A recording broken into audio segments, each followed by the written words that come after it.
Chapter 1. The house that waited in silence. It was upon a dreary, leaden morning in late September, one of those gray London hours when even the chimneys seem reluctant to exhale, that Sherlock Holmes received the telegram that would carry youth northward into a mystery as baffling as any we had encountered in our long association. The fog pressed thickly against the windows of 221B Baker Street, muting the rattle of passing hansoms and lending a ghostly hush to the city's pulse.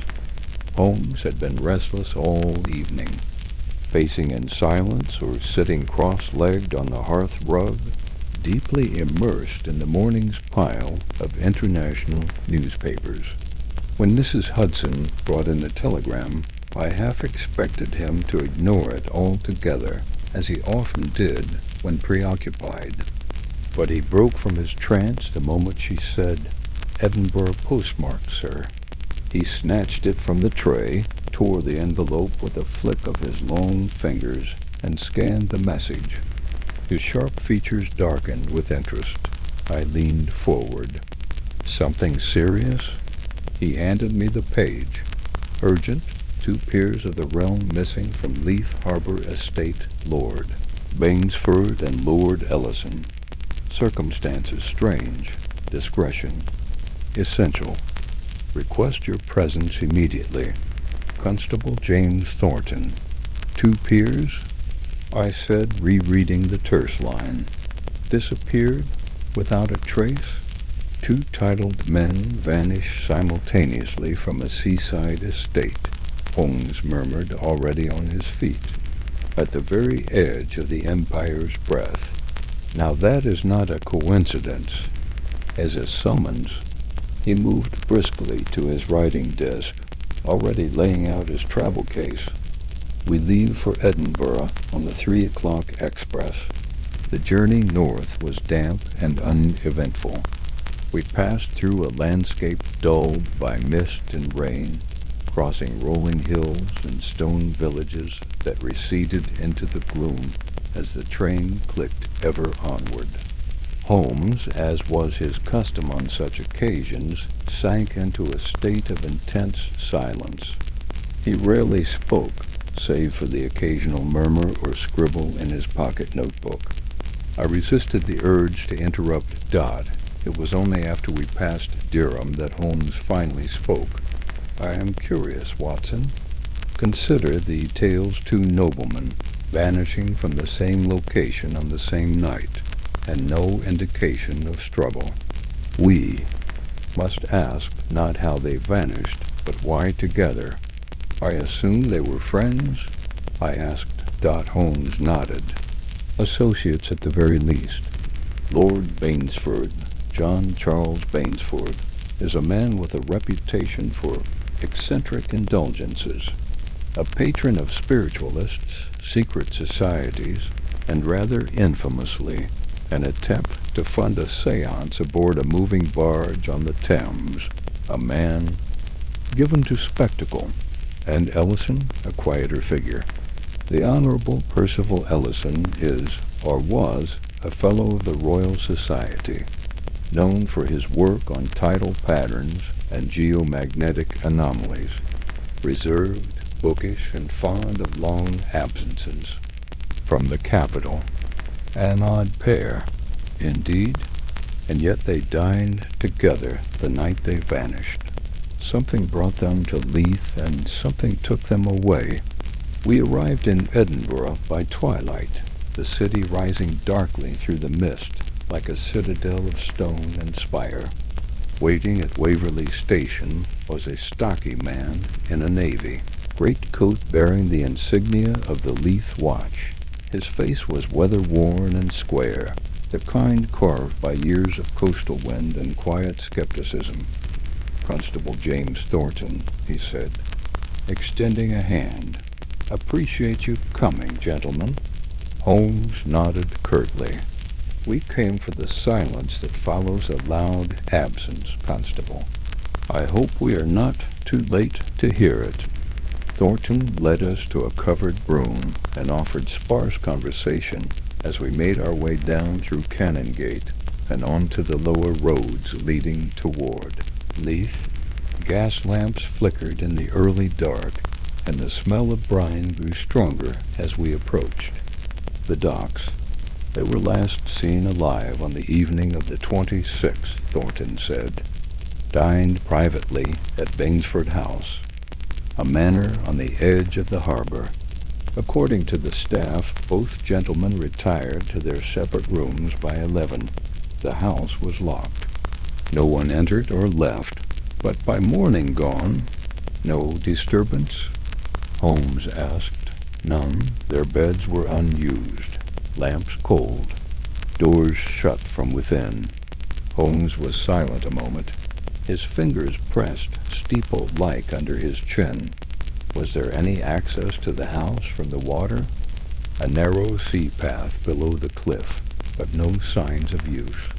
Tides were out, weather calm. Any personal effects missing? Nothing of value, just the men. We arrived shortly after dusk. Bainsford House stood like a sentinel above the crashing waves of vast, brooding edifice, with blackened sandstone walls and narrow sea-facing windows. The ivy on the facade had grown thick and sinewy, like veins across a dying man's hand. A great iron knocker, shaped like a serpent, greeted us at the door. We were received by the housekeeper, Mrs. Eylet Greaves, a sharp-featured woman of about 60, with the expression of one who had seen too much and trusted too little. There's a stillness about the place now, she said in a low voice as she led us through the vestibule, like something's holding its breath. The interior of the house was colder than the sea air. Its high halls echoed with every step, and oil paintings of disapproving ancestors loomed from the walls. The scent of old salt, wax, and something, faintly medicinal, lingered in the air. Holmes asked to be taken directly to the men's rooms. We followed Mrs. Greaves up a staircase that groaned under our weight, arriving at the east wing where Lord Ellison and Lord Bainsford had been staying. The rooms were mirror images of each other, both well appointed with heavy furniture and crimson. Drapery. Lord Ellison's chamber bore evidence of scholarly habits books arranged in precise stacks, notes written in a careful hand on a blotting pad. But the bed remained untouched, the hearth cold, and the windows latched from within. Holmes examined everything. He paused by the fireplace where a small smear of dark residue caught his eye. He knelt, dabbed it with his gloved finger, and sniffed. Not wax, not soot, oily. He held up the substance for a moment, then stood. Was there a fire here recently? No, sir, said Mrs. Greaves. Not for 3 nights. The master preferred the sea air. In Lord Bainsford's room, the atmosphere was more chaotic. A tipped-over chessboard lay near the hearth. Holmes knelt again and picked up several pieces, eyeing the set carefully. One piece missing, he said. The Black Bishop. Curious, I remarked. He said nothing, but his brows twitched faintly. Outside the window, the surf beat rhythmically against the rock. Holmes opened the casement and leaned out, surveying the view with narrowed eyes. Would you say, Constable, he asked, that this cliff offers any path down to the sea? None that a man could climb without rope, and no signs of descent. Then let us consider a paradox, Holmes said. 2 men vanish from locked rooms with no disturbance, no evidence of departure, and no use of the main doors. That leaves only one possibility. Either they left of their own volition and with great care, or they never left at all. I started. I mean we have not yet looked deeply enough. Chapter 2. Footsteps that led nowhere. Despite the lateness of the hour, Holmes insisted we begin our inspection of the estate grounds that very evening. He claimed, as he often did, that first impressions formed in dim light could reveal more than those formed by the full glare of day. A shadow sometimes shows what the lantern conceals, he said, striding through the back gardens with a lantern borrowed from the footman. The estate fell away behind the house, into a shallow slope which terminated in the cliff edge some 40 feet above the churning waters of the Firth of Forth.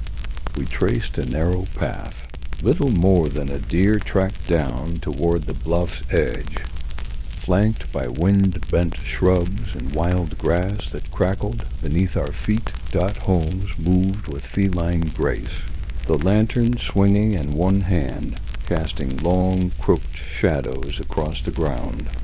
There, he said suddenly, stopping beside a crumbling stone wall. Watson, observe the grass. I knelt beside him. The ground was dry, though faintly softened from the previous day's drizzle. Just beyond the wall, at the head of the coastal bluff, the grass bore irregular pressure marks flattened. In a semicircle, as though by someone pacing in agitation, Holmes crouched lower, examining the earth with his magnifying glass. One set of impressions, he murmured, shoes of high polish, leather soles, male, size 10. He stood here some time, possibly more than once. I glanced at the sea below. Could this have been Lord Ellison? Perhaps, or Lord Bainsford. Both wore similar footwear, according to the valet. But what's of more interest is what is not here. He stood and gestured behind us. No trailing marks from the path. No returning footprints. Only this flattened patch, as though someone appeared here and then vanished. He turned abruptly and began scanning the cliff face with the lantern's glow. Wind tore at his coat as he leaned forward. I reached instinctively to steady him. Careful, I warned. You'll fall. I won't, he muttered absently, balancing on the rim. But someone else very nearly might have. Then, with sudden intent, Holmes dropped to his knees and pried at a small jut of stone embedded in the wall. It gave slightly, then clicked. A panel of the wall, no more than 2 feet square, shifted forward with a low groan. A door, I whispered. Astonished. Concealed, precisely. He drew the panel fully open, revealing a narrow tunnel that disappeared into pitch darkness. It descended at a steep angle, its floor lined with old timber and wet stone. This, Holmes murmured, was not meant for guests. We returned to the house at Holmes's insistence to fetch lanterns and proper torches. Constable Thornton met us in the vestibule, and upon learning of the tunnel, went pale. Smugglers' paths, perhaps, he offered. Leith is older than the maps admit. Older and more secretive, Holmes said. This tunnel may explain how our missing men left without notice, but not why. The 3 of us returned to the cliff and descended into the hidden passage.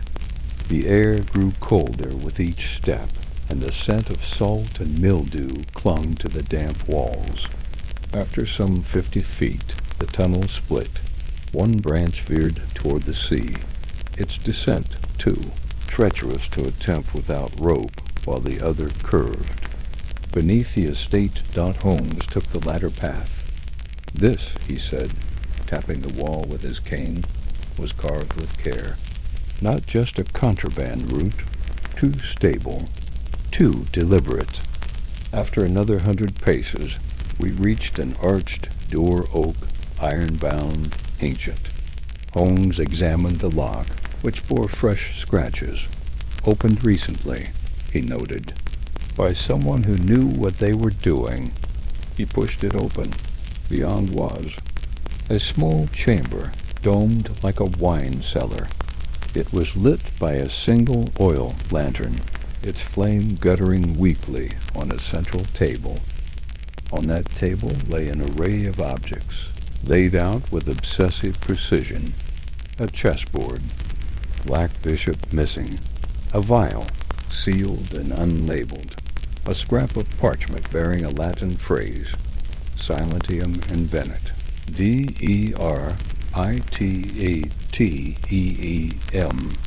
Silence reveals the truth.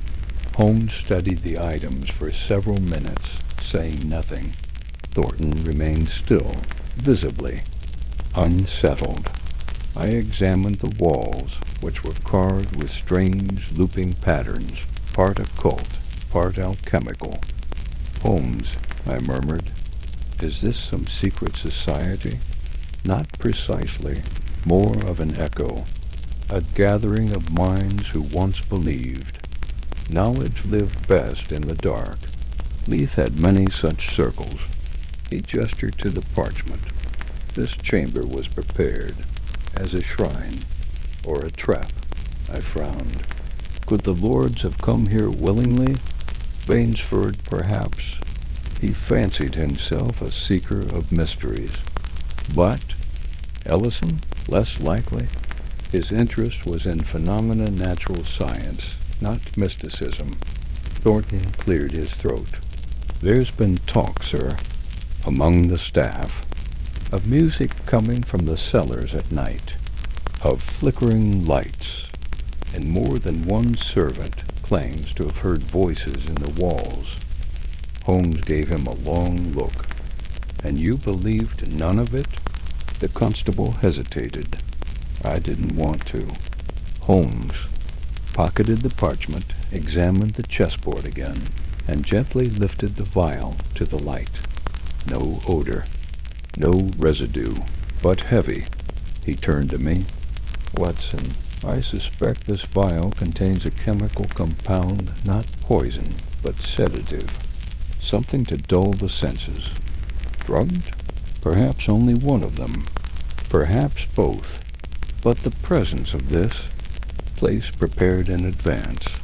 I begin to suspect the vanishing was not escape or accident, but performance." He gestured toward the ceiling. "Let us see where the rest of this tunnel leads." The path rose again and turned once more, before emerging behind the kitchen pantry, its entrance disguised behind a wine rack. We stepped through into the quiet of the estate's main floor, startling the footman, who dropped a tray of china. Holmes ignored the crash entirely. He moved directly to the nearest sconce and examined the wall. Multiple points of concealment. Someone moved freely through this house, hidden, without ever using a door.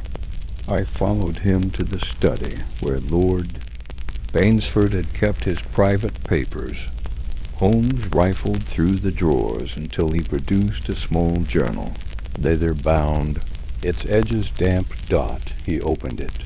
The pages were filled with disjointed entries, half-sketched diagrams, references to harmonic alignments, and something repeatedly called the ninth bell dot at the final page was a single line. "Ellison must be made to see. He resists what cannot be denied. The bishop will guide him." Holmes closed the book, lips pressed thin. "The bishop," I said. "The missing chess piece?" He nodded. "A cipher. Likely a stand-in for a person or role. Someone who played guide." "In this ritual." "Ritual?" Thornton echoed. Holmes turned toward us, face grave. "This house was the stage.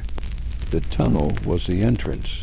The chessboard, the script, and the missing men.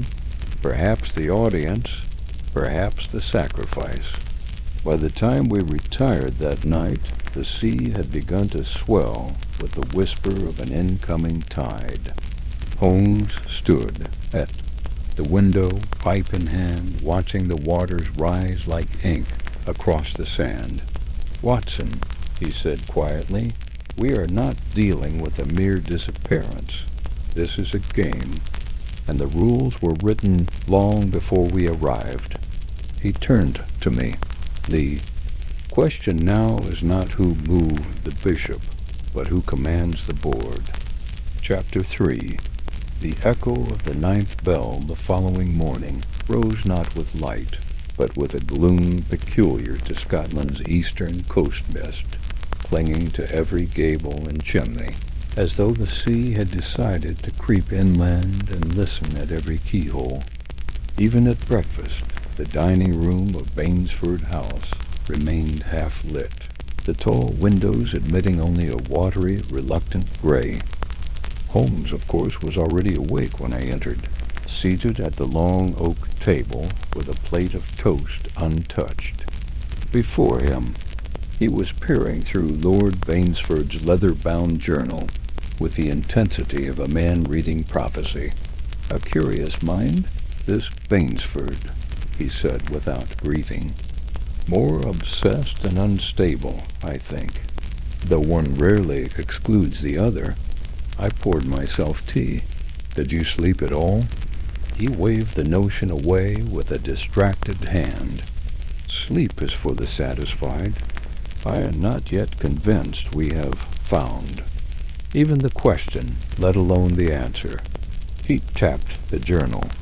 "This phrase, the 9th bell, appears 7 times, once accompanied by a drawing of an archway, once beside a list of dates, and once again linked to a verse in Latin, nonus resonat veritatem, which roughly translates to, 'The 9th resounds with truth.' And what do you make of it?"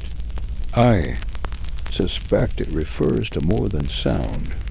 Bells have long served as metaphor, ritual, threshold, summoning. The 9th bell could be literal, a specific toll, a chime, or symbolic, a phase of transformation."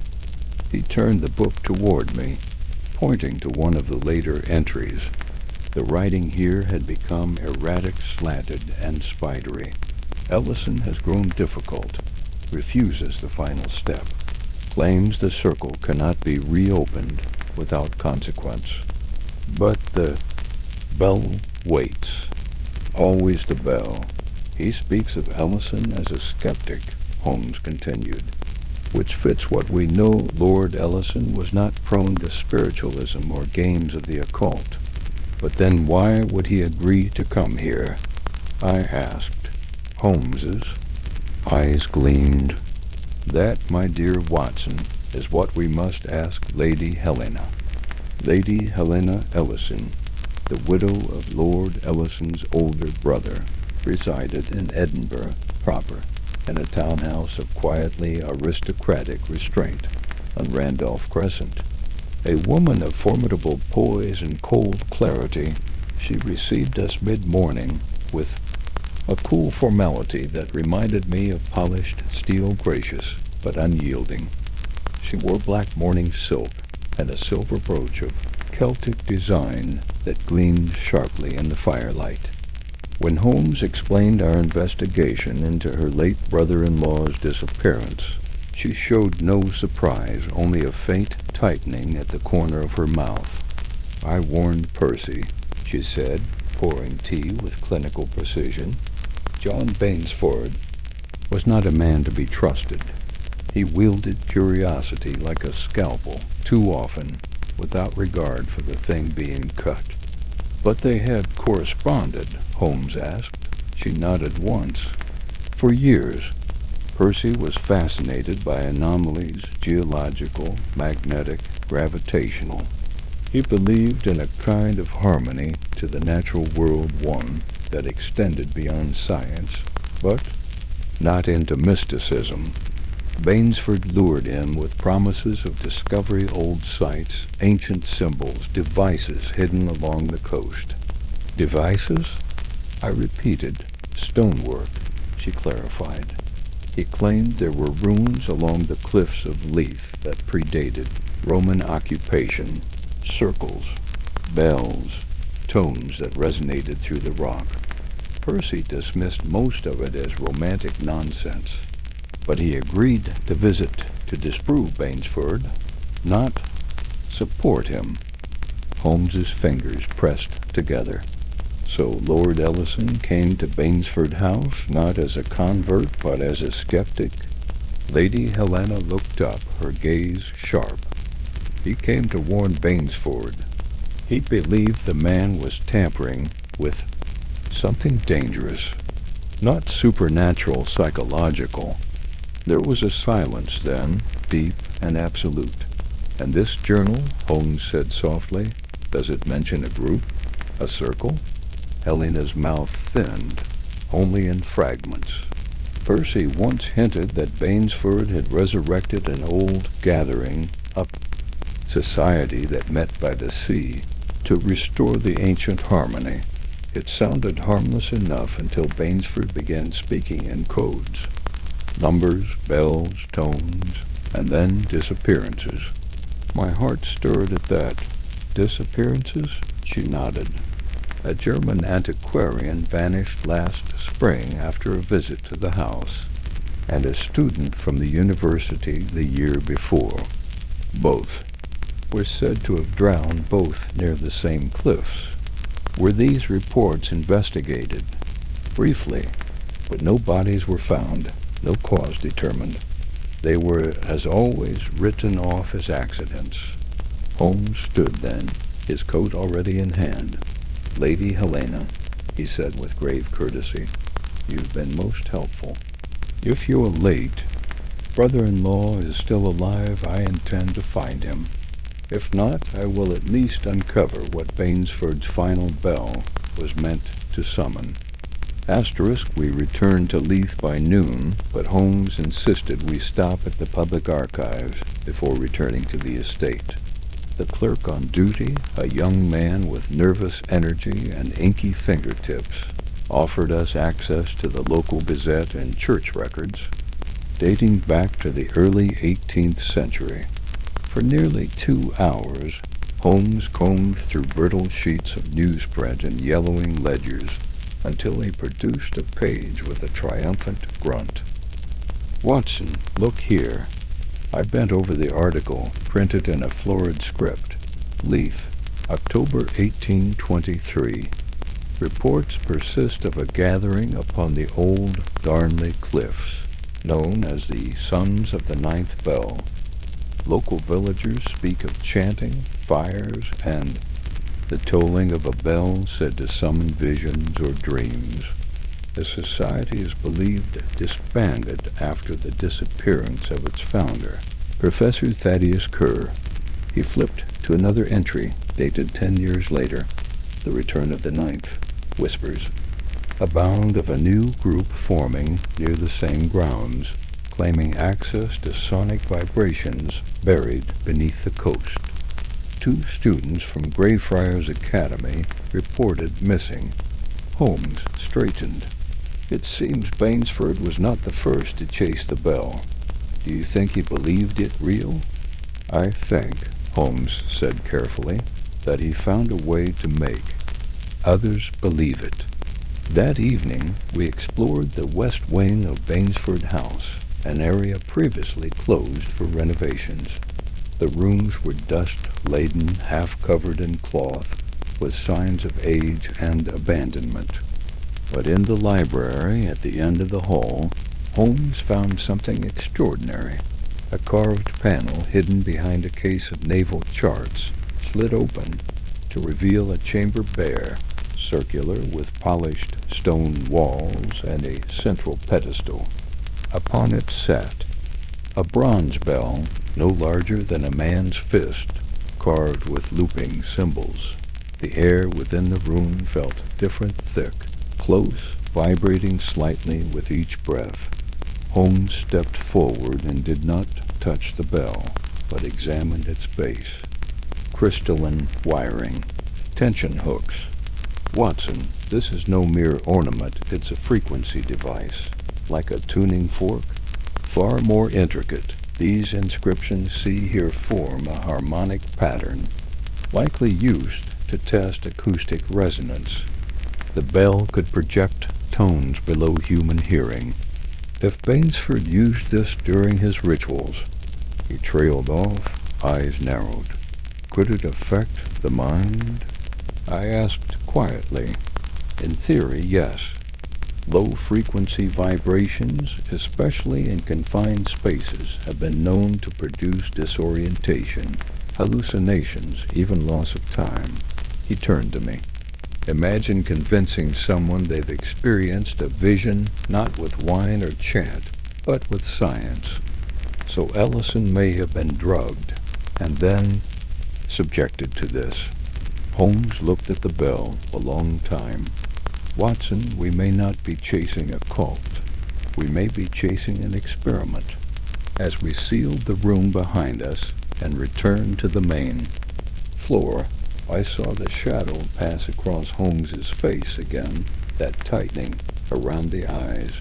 The faint electric thrill he only showed when the case turned suddenly darker. He paused in the corridor and whispered, almost to himself, "The game was never chess, Watson. The bishop, the tunnel, the bell, they're parts of a device, a constructed deception. The true mastermind is still hidden." He turned sharply, and I intend to draw them out. Chapter 4. A tapping beneath the floorboards, the rain returned.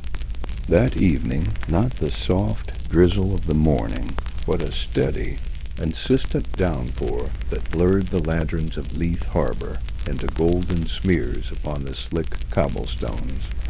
Within the shadowed walls of Bainsford House, the storm's presence was made known by the rhythmic pattering on the window panes and the occasional groan of ancient wood as the wind pressed against the structure like some discontented phantom. Holmes stood before the fireplace in the drawing-room, his arms folded behind him, gaze fixed on the flames as though expecting some pattern to emerge in the flickering tongues of orange and blue. "You're certain the bell was used as an instrument?" I asked from the armchair opposite, closing. The volume of the Edinburgh Gazetteer I had been thumbing through in vain. "Beyond reasonable doubt," he replied, not turning. "The construction is too precise, the material too deliberate. That bell was meant to affect the mind, and if Bainsford constructed such a device, then we must ask ourselves not merely how it was used, but on whom and to what end." I sat back, letting the weight of that thought settle over the room. "And you believe Lord Ellison was an unwilling subject?" Holmes gave a faint, bitter smile. "I believe he may have been the only unwilling one. The rest Bainsford, perhaps. Others submitted willingly, like patients eager for the surgeon's knife." The fire hissed softly as moisture from the coal evaporated into smoke. The silence that followed was broken by a knock at the door. Mrs. Greaves, the ever-punctual housekeeper, entered with a silver tray bearing a single envelope, a note delivered. "By hand, sir," she said, offering it to Holmes. He took it wordlessly and slit the envelope with his forefinger. I watched his eyes flick across the contents, and I did not miss the slight tightening of his mouth as he read. He passed it to me. "The bishop never moves without a purpose. Tonight the board resets. Listen for the 9th, and you will find what was taken." A friend of the circle, I looked up sharply. "It's a threat." Holmes was already moving, pacing the room with quick, measured steps. "No, it's an invitation, but whether to revelation or ruin remains to be seen." He paused at the hearth, then turned decisively. "Watson, how long has it been since you played the violin?" "Since medical school," I admitted, surprised. I was not nearly as accomplished. "As you? Good. Bring your case from the trunk upstairs. I believe tonight we must orchestrate a different kind of harmony." Later that evening, After the rest of the household had retired, Holmes and I descended once more into the passage behind the wine rack, the tunnel leading to the hidden chamber with the small bronze bell. Constable Thornton had been posted at the rear entrance to the estate, with strict instructions to permit no entry to anyone save ourselves. Holmes carried with him not only his own violin, but mine as well, both instruments tuned meticulously. He set them gently beside the pedestal, where the bell rested. "I believe," he said, "that sound was the key that opened this circle, and with sound we may unlock it once more." He struck a match and lit a small alcohol lamp from his satchel, placing it on the floor. Then he withdrew a tuning fork, struck it gently, and held it near the bell. Nothing happened. "Too high," he murmured. "Watson, bow an open G string steady and slow." I complied, and the deep tone filled the chamber. Holmes bent close to the bell, listening. Then he drew his own bow and played a note just above mine. A faint vibration trembled through the air, almost imperceptible but real. We held the tone. Then something extraordinary happened. The bell, untouched, began to hum. It was not a ringing in the traditional sense, but a low, continuous vibration that seemed to crawl along the stone floor, up the walls, and into the bones of the room. The flame of the lamp trembled violently. My stomach turned ever so slightly, as though the floor beneath us were pitching. Holmes ceased first. I followed. The hum faded slowly, reluctantly. We stood in silence for several moments. Then Holmes turned to me, voice tight. "That was a resonant frequency. The bell is tuned to react under precise conditions. Prolonged exposure might induce hallucinations, disorientation, possibly even unconsciousness." "Then Bainsford planned this." He nodded. "Oh, yes, but he didn't do it alone." We returned to the main house, the hush of the empty corridors amplified by the storm's fading echoes. As we passed the west wing, I thought I heard something, a faint tapping beneath the floorboards. Holmes heard it too. He stopped, crouched, and laid his palm to the hardwood. "Deliberate," he whispered.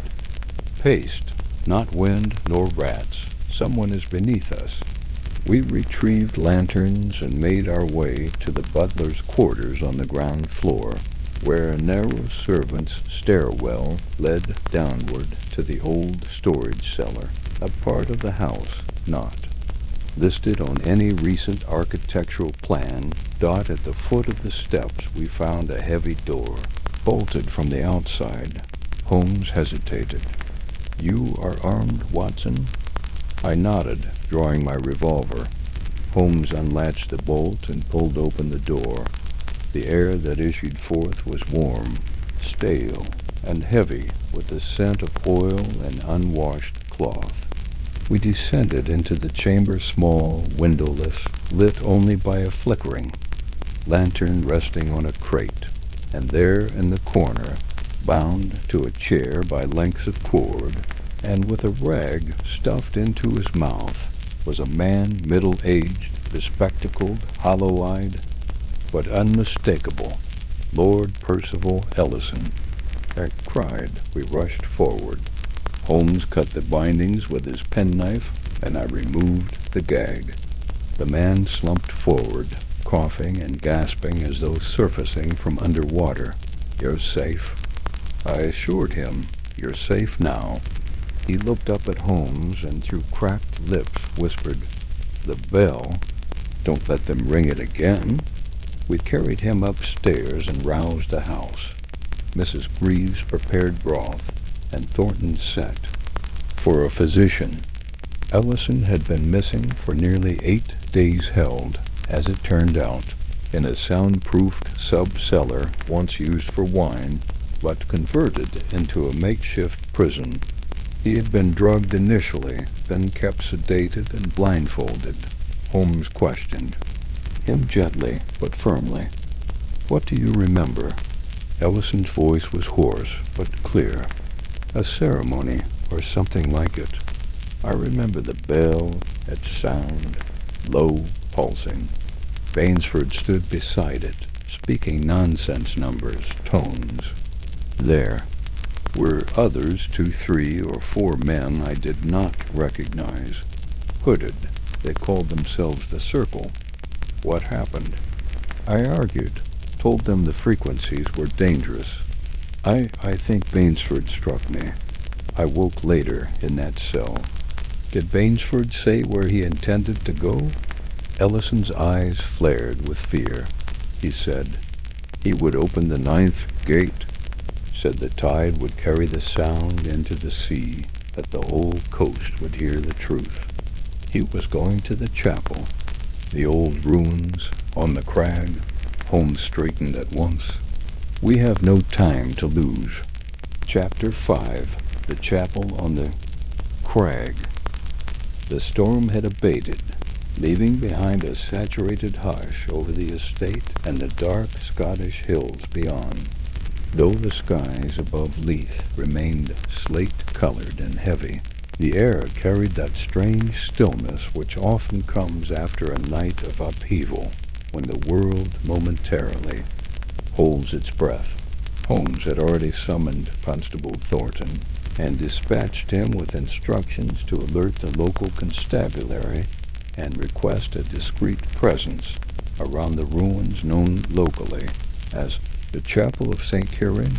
We may be dealing with a ritualist or a man driven to madness by the depth of his own theories, Holmes muttered, fastening his coat. In either case, I will not risk another disappearance. We departed Bainsford House shortly after dawn, Holmes and I accompanied by Thornton and 2 local officers. Holmes carried only his walking stick and notebook, but his eyes were bright, with intensity, sharpened by the clues we had gathered and the thread he now followed through the labyrinth of Bainsford's design. The Chapel of St. Kieran stood a mile to the north, on the crag overlooking the sea, half swallowed by centuries of salt and wind. The ruins were little more than a husk its bell tower crumbled, the nave roofless and the surrounding headstones worn illegible by the coastal elements. Few locals ventured near it, muttering tales of voices that echoed through the stone at dusk and lights that flickered without flame. When we reached the crag, the sky hung low, and gulls circled overhead with slow, ominous cries. The faint tang of seaweed clung to the wind, and the surf crashed far below with relentless rhythm. "Over there," Holmes said, pointing to a narrow footpath winding around the cliff's shoulder. "It leads behind the chapel. Bainsford would not approach from the main road. He would choose discretion." We followed the path, slick with moisture, our boots sinking slightly into the softened earth.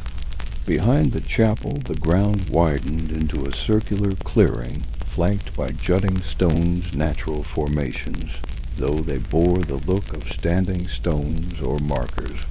In the center stood a low altar of granite, pitted with age. Holmes approached, cautiously kneeling beside the altar. "There's wax," he said, brushing the surface. "Several candles were burned here recently, and see here scratches. Someone moved something heavy across the stone." He turned. "Watson, the footprint, by your left foot." I looked down. It was faint but present, a boot print, narrow, with a distinctive crescent notch in the heel. "Same tread we saw by the bluff near the house," I said. Holmes nodded. "Bainsford." He rose, scanning the clearing. Where would he position the bell? A cry rang out, a gull startled into flight. Holmes froze. No, that wasn't a gull. We listened. There it came again, faint, human, a voice. Help. Thornton spun. Behind those stones, we rushed forward. Holmes and I crested the ridge first, finding a slight depression in the earth just beyond the last standing stone. There, half covered, in earth and sea moss, lay the entrance to a stone vault, its iron grate wrenched open and thrown aside. Holmes peered in. "Lantern," he ordered, and one of the constables handed him a flickering oil lamp. He descended the stone steps first. I followed close behind. The passage beneath was short, leading to a subterranean crypt carved directly into the crag. The chamber had once held religious purpose, perhaps, the tomb of a long-dead cleric, but its new use was far darker. The walls were scrawled with chalk markings, spirals, sigils, numbers, and strange diagrams of overlapping circles. At the far end stood a table. Upon it rested the small bronze bell we had seen earlier dot, and beneath it, bound at the wrists and ankles, lay a man, pale, conscious, and whispering feebly. Holmes rushed to him. "Watson." I bent to examine him, thin, ragged, face streaked, with dust and bruises, but unmistakably human. "He's dehydrated," I said, already cutting the bindings, "but otherwise stable. Who is he?" The man blinked up at me. "Frederick Talmage," he rasped, "student of antiquities, University of Edinburgh." I glanced at Holmes. Another missing scholar. Holmes was silent. He had turned toward the wall where something else caught his attention. A name etched into the chalk. Bishop, knight, king, sacrifice. Holmes's eyes narrowed. This wasn't merely a gathering place, he murmured. This was a testing ground.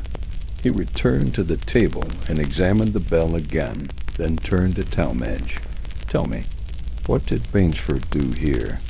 Talmage coughed, voice cracking. "He said we were the pieces on a board. He had us stand in position, spoke of frequencies, of aligning ourselves with the earth. He made us listen to the bell, said it would open something. A gate. A gate to what?" "To knowledge," Talmage said, eyes wide with remembered terror. But it wasn't knowledge. It was madness. I blacked out. When I awoke, the others were gone, and I was bound. Holmes turned to me. "Watson, we must return to the estate. Bainsford is not finished. Not yet."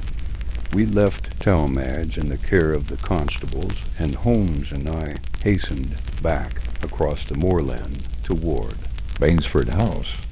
A quiet dread had settled over my thoughts, not the fear of violence, but of something more elusive, the fear that we had touched the fringe of a game whose rules remained hidden. As we approached the estate's rear entrance, Holmes suddenly slowed. "There," he said, pointing to a second-floor window. "The study, a light. But everyone is downstairs." Holmes drew his revolver. "Then whoever is in that room did not come through the front." We entered silently, our steps muffled. On the carpeted stair, reaching the landing, Holmes paused and cocked his head. A sound filtered down the corridor, a soft click, like a latch being eased shut. We reached the study. The door stood. H.R. Holmes pushed it open with his cane. The room was empty. But on the desk, laid neatly across a velvet cloth, was a new chessboard. Each piece carved from ivory and jet, each arranged in the precise configuration of a mid-game strategy, and beside it a parchment sealed with a drop of red wax. Holmes broke the seal and read, "The final move approaches. You have played well, Mr. Holmes, but the king remains unaccounted for. Meet me where the circle ends. Midnight." The Bishop Holmes said nothing for a long time. Then he folded the letter and slipped it into his pocket. "I know now where he'll be." "Where?" "Where he began the game." He turned to me, eyes dark with intent. "The underground chamber beneath the cliffs. The circle chamber. He never left it, Watson. He merely waited for us to assemble the board." Chapter 6. Midnight in the circle chamber. The wind had returned by the time we descended from the manor once more, but it carried a different timbre. Now sharper, hungrier, as though the cliffs themselves whispered in anticipation of what was to come. Holmes walked ahead of me along the path toward the sea, his long coat flaring slightly with every gust. He had not spoken since we left the study. Midnight approached. The moon, still veiled behind heavy cloud, provided only the dimmest silver sheen across the path. In the distance, the chapel ruins loomed black against the sky, but Holmes did not veer toward them. Instead, he took the narrower path, the one leading behind the western cliff face, toward the concealed chamber we had first uncovered behind the wine cellar and below the estate's forgotten west wing. "This," he said, at last, speaking softly as we descended the worn stone steps, "is the final movement. Every piece has shifted into place. Now the board must yield its king." We arrived at the entrance. The lantern Holmes carried cast flickering shadows on the stone as we stepped once more into the subterranean chamber, the circular vault, with the polished stone floor and the bronze bell on its central pedestal. But something had changed. The chamber was no longer empty. 12 figures stood along the outer wall, spaced equidistantly, all hooded in black. I stiffened at the sight, but Holmes raised a hand, steady and calm. "They will not interfere," he said. "They are here to observe. The circle must be complete." I stepped forward, but Holmes halted me. "Let them stand," he said quietly. "They have no will of their own now. They are echoes, reflections of belief, puppets strung along a sound." The figures remained still, silent. Their faces were obscured entirely, and not one made a move or sound as we entered. Holmes approached the pedestal and examined the bell dot. It was different. The surface gleamed, freshly polished, its symbols now traced in silver filigree, and it sat upon a raised stone base etched with 7 concentric rings. "It's been recalibrated," Holmes murmured, "aligned for resonance, but not with mere sound." He turned and looked toward the far wall. There, in the alcove where once only shadow had lain, stood a man. He was tall, draped in a long black coat, and his face was uncovered, angular, intense, and unmistakable beneath the lamplight. "John Alistair Bainsford," Holmes said calmly. "You've gone to great lengths to be heard." Bainsford smiled faintly. "Would you expect less from a man who speaks to the earth?" Holmes approached. Slowly, his expression composed.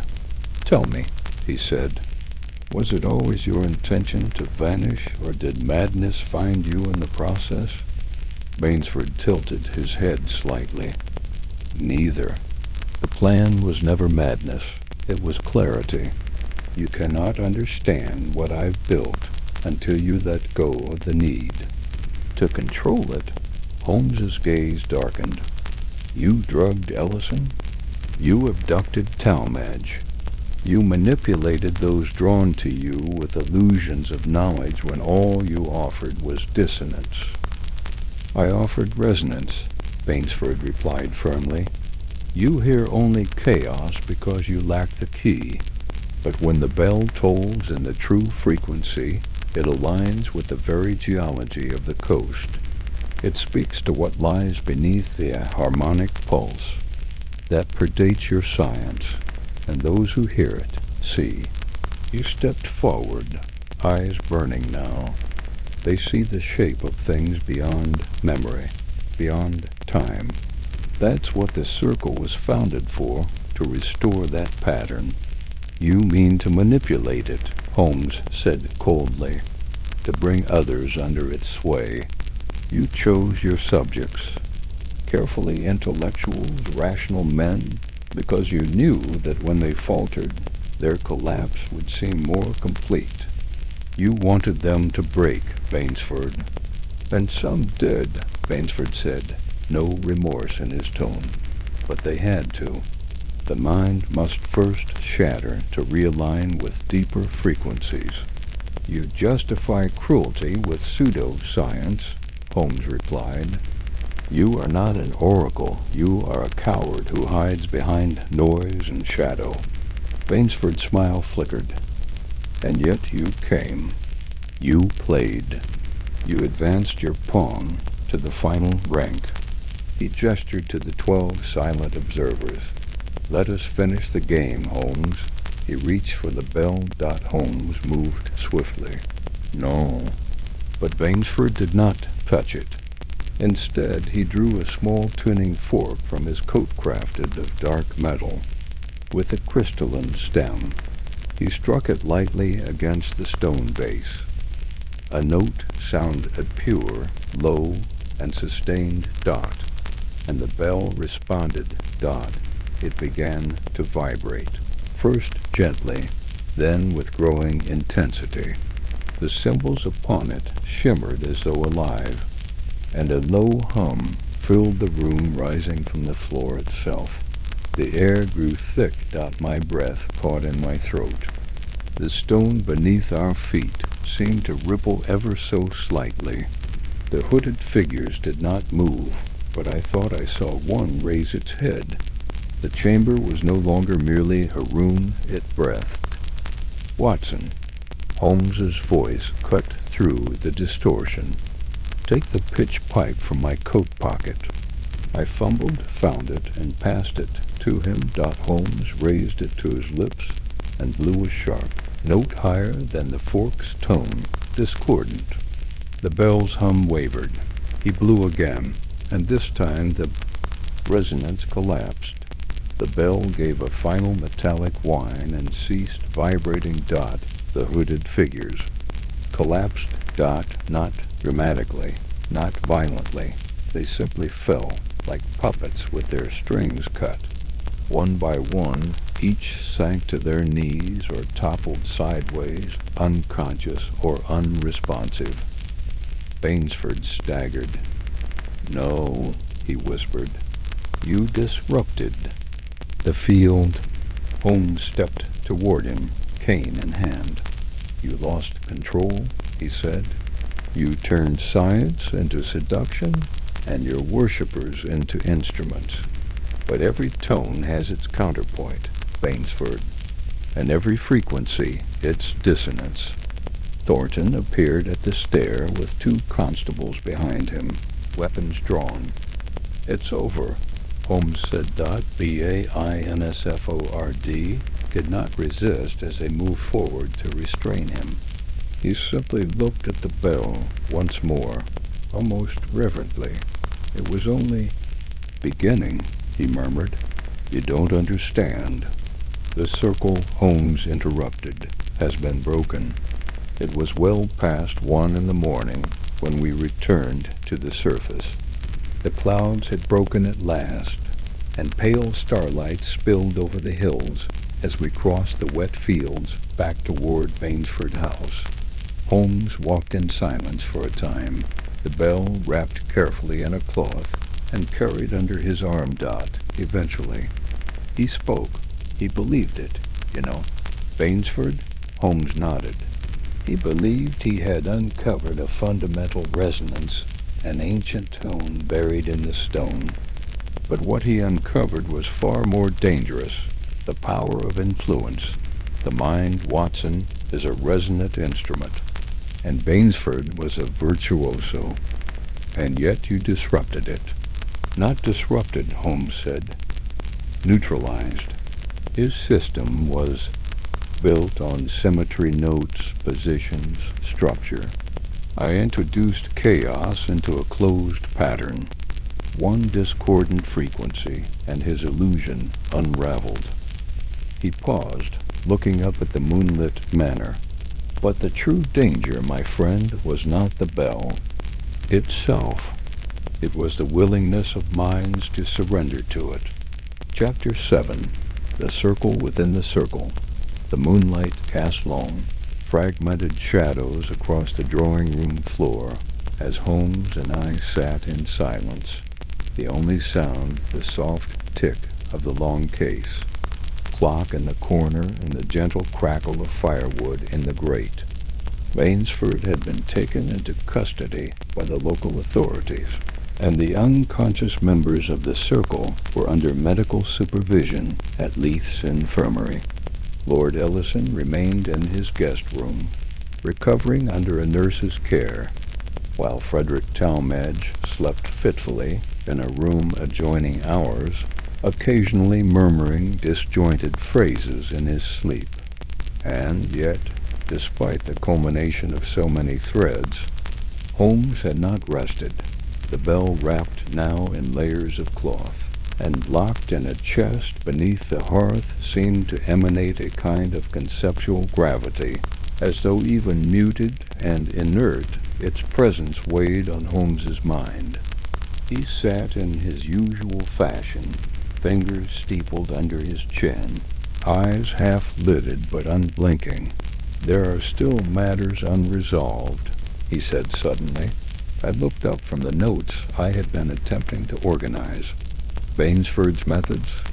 The influence of the bell? No, Holmes said quietly. Something simpler, something more human. I waited. Holmes rose and crossed to the mantel. He withdrew the notebook he had confiscated from Bainsford earlier that day, the black leather-bound volume that had lain on the altar in the crypt beneath the chapel. He opened it carefully. The pages within were densely filled with notations, diagrams, frequency charts, and philosophical ramblings that veered between profound insight and near delirium. "What troubles me, Watson," Holmes murmured as he flipped through the pages, "is the absence of one particular detail names."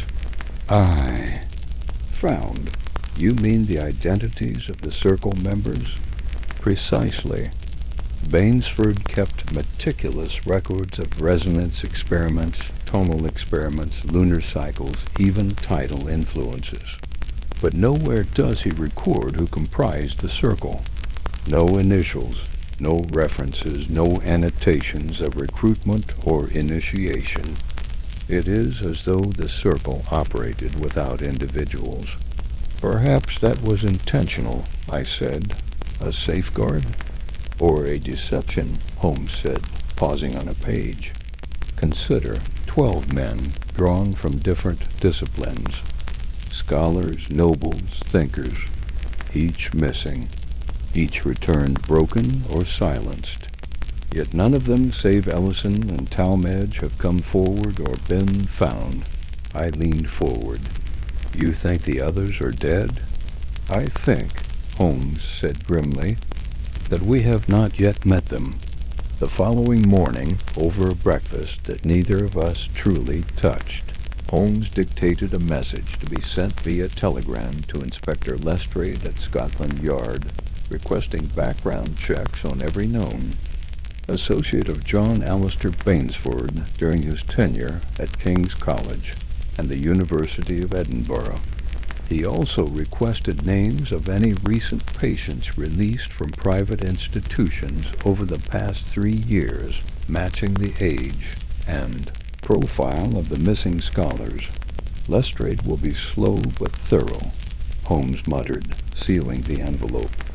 The pattern of disappearances spans too wide a field for Leith's constabulary to chart. As we made our way back to the study, we encountered Lord Ellison, seated in a wheelchair near the tall French windows that overlooked the garden. His complexion was pale, but his expression more alert than we had seen previously.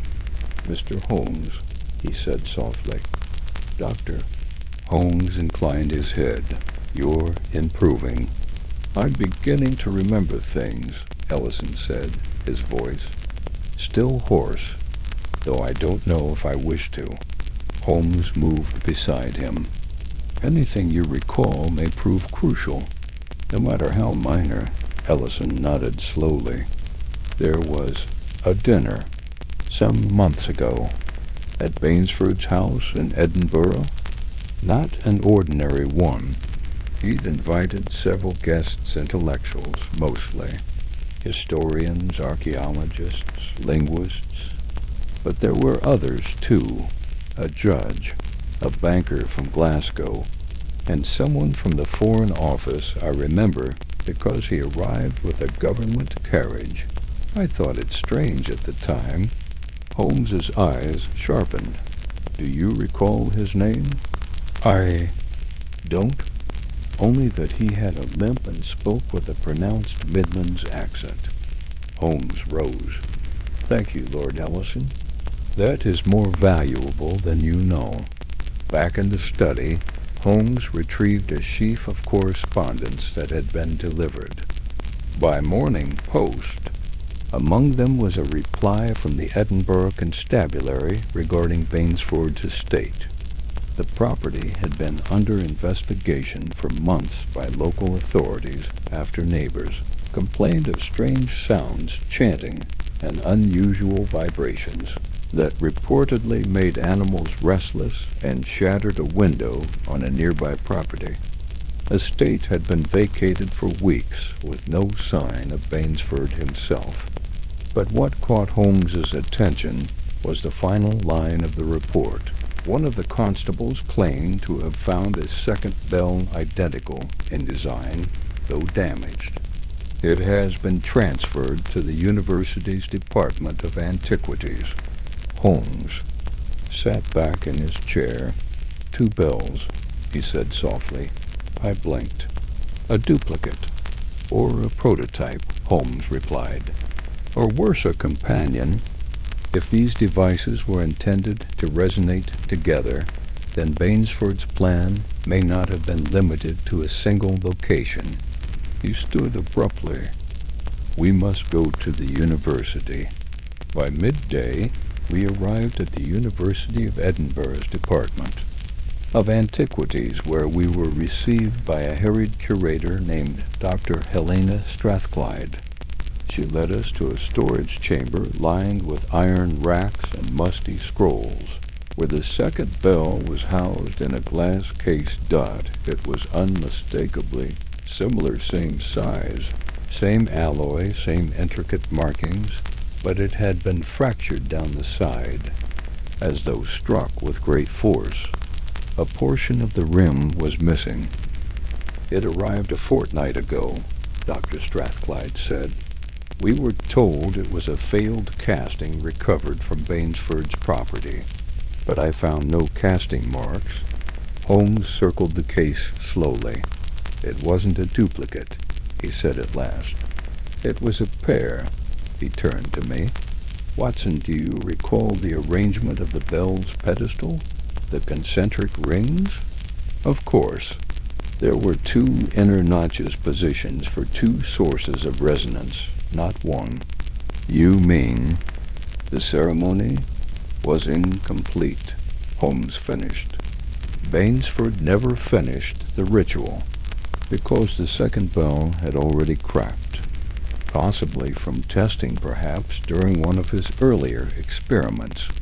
But with only one bell, the resonance was unstable, fractured, and if both had rung together, Holmes's mouth became a thin line. The effect would have been amplified exponentially, not just a local phenomenon." depending on his calculations, perhaps audible for miles. And if the tones aligned precisely, it might have induced mass hysteria in a confined population. A weapon, Holmes nodded, or a doctrine. We returned to Bainsford House that evening as a chill fog settled once more over the countryside. The manor had grown quieter since Bainsford's removal. Lord Ellison was resting. Talmadge, though still shaken, had begun writing a full account of his experiences under Watson's guidance. Holmes sat at the fire again, the crackling logs reflecting in his sharp eyes. He held in his hands Bainsford's notebook, open to a page near the back one that contained only a diagram, a circle of 13 figures surrounding 2 vertical lines and an open eye at the center. No names. Holmes murmured again. No records, no hierarchy, because the circle was never about fellowship. It was about succession. I frowned. Succession? Holmes looked up. Think, Watson. Each disappearance, each experiment, each ringing of the bell, it culminates in a change, a replacement, a refinement. Bainsford's final goal was not to be a prophet. It was to become a gatekeeper one of many, a link in a chain far older than we imagined. He closed the notebook gently. And I believe, he said softly, that others like him remain. Chapter 8. The Man from the Asylum the Wind Had. Shifted again, Dada came now from the east, off the sea, thick with brine and the low moaning cry of distant gulls. Holmes stood motionless by the drawing-room window, the faint morning light outlining the angular planes of his face as he watched. The fog snake its way up the fields and around the ruined outer wall of the Bainsford estate. He hadn't spoken since before dawn. On the table beside him lay 2 items. The fractured bell we'd seen in Edinburgh, now sketched in exacting detail on a sheet of Holmes's notepaper, and Bainsford's notebook, its final pages bookmarked. With thin red ribbon, I entered the room with a telegram in hand. Holmes turned before I even spoke. From Lestrade, I said. He's found something. Holmes took the slip and read swiftly, his brow lifted by a fraction. Well, well. What? Is it? He handed me the telegram. I read. Former Oxford professor of linguistics, James Anstruther, admitted to Southwell Private Asylum in 1892. Declared unfit following mental collapse. Released under guardian care in 1894. No public re-emergence until now. Reported sighting outside Kirkhill Monastery ruins 2 days ago. Witness swears he spoke in Latin, barefoot, and carried a compass in each hand. Anstruther, I said slowly. One of the missing circle members? Holmes nodded. Confirmed to have attended Bainsford's first private lecture. Vanished a month later.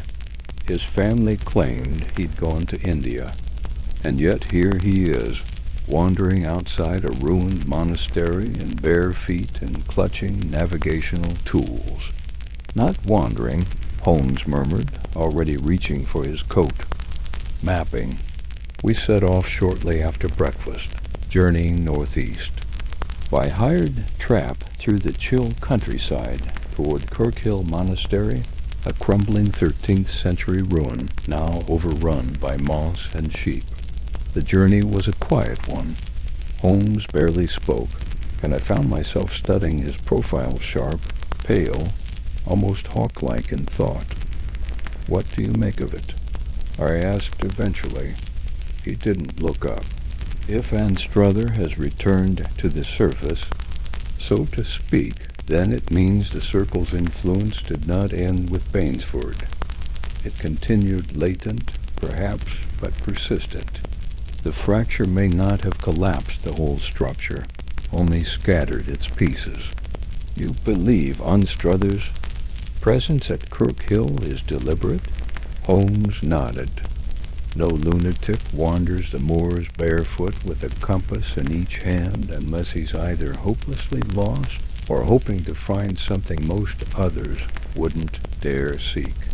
Kirk Hill Monastery was exactly as described, a blackened skeleton of a structure tucked against the curve of a mossy glen, its bell tower collapsed and nave roof caved in. The remaining walls were covered in lichen and carved with both ancient script and more recent graffiti, some of which Holmes paused to examine. "This symbol," he murmured, running a gloved hand over a spiraled etching etched into the stone. "We saw it in Bainsford's crypt, also on the bronze bell. See how it doubles back on itself, a closed resonance. Is it medieval?" Holmes shook his head.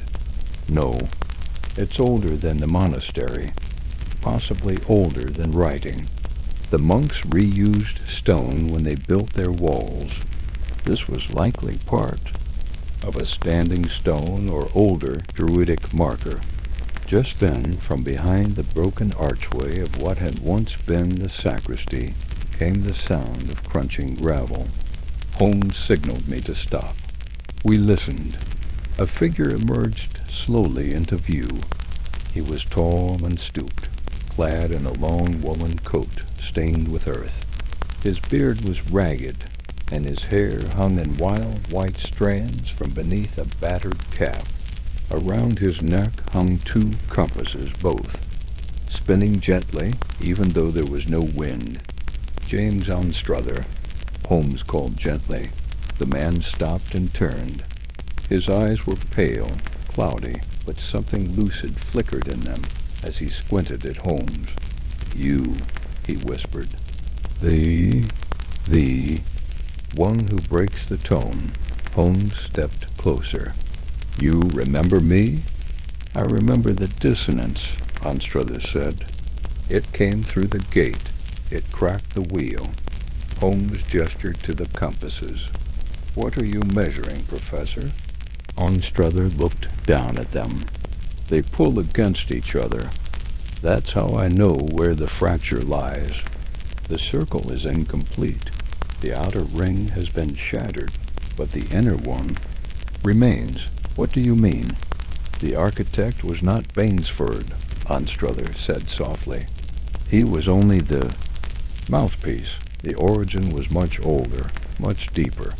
Holmes's gaze sharpened. "Who was the architect?" But Anstruther only gave a crooked smile. "Have you seen the map yet?" Holmes frowned. "What map?" "I left it in the well." He pointed to a crumbling stone structure nearby, mostly obscured by overgrowth. We followed, within the moss-covered. Wellhead was a rusted iron crank, and below it the shaft opened to blackness. "I threw it down there," Anstruther said. "Couldn't burn it. Ink was made of something unnatural, but the lines still burning behind my eyes." Holmes turned to me. "Help me lower the lamp." Together we tied my travel lantern to a length of rope and carefully lowered it into the well. The light bounced off slick stone walls, then came to rest at the bottom, illuminating what looked like a bundle of oiled cloth pressed into the corner. Holmes descended next rope over shoulder, feet against the inner wall. Within minutes he returned, soaked and grim but triumphant. Holding the parcel Dot, we opened it on a flat stone nearby Dot. Inside was a sheaf of parchment, surprisingly intact, covered in detailed swirling lines, a hand-drawn map, not of terrain, but of patterns, circles within circles, tonal markings, dates, lunar alignments. In the center, a symbol we had seen before, an eye with 13 rays surrounding it. "Good Lord," I whispered. "This isn't a map of land." Holmes's expression darkened. It's a map of sound, of resonance. He pointed to the outer ring. These locations each corresponds to a known site of ancient construction. Callanish, Avebury, Dunnet, even Rosslyn. And the center?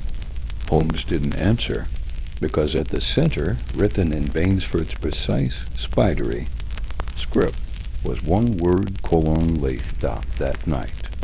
Holmes sat in the library of Bainsford House, the map spread across the table, a fresh fire burning low beside us. He tapped the parchment slowly. The circle was not an isolated cult, Watson.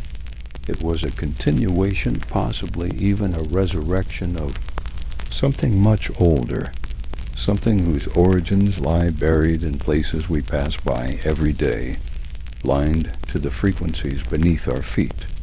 I said nothing. The fire crackled. Holmes leaned forward, voice low. Bainsford was playing a game of echoes. And the worst kind of echo, Watson, is one that repeats even after the voice is gone. Chapter 9. The Whisper Beyond the Gate. The fire had long since dwindled to embers, and yet Holmes remained seated, unmoving, before the parchment map spread across the library table. The only light came from the flickering hearth and the silver shaft of moonlight that sliced through the parted curtains, falling directly upon the eye at the map's center. Leith. It pulsed in Holmes's gaze like a living thing. I had returned from checking on Talmadge, who had awoken momentarily and asked if the bell was still ringing. I reassured him that all was well, though truthfully I no longer believed that. There was a resonance in this house, in this case, that lingered beyond the rational. Holmes finally spoke, his voice dry but measured. Watson, tell me something. Have you ever heard a sound that did not come from without, but from within? I paused. I've heard echoes in dreams. The heartbeat of fear. Is that what you mean? He nodded faintly. Fear has its own timbre, and so does obsession. He traced a finger over the parchment lines. This map is not just a study of locations. It is a composition, a symphony arranged not for orchestra, but for geography.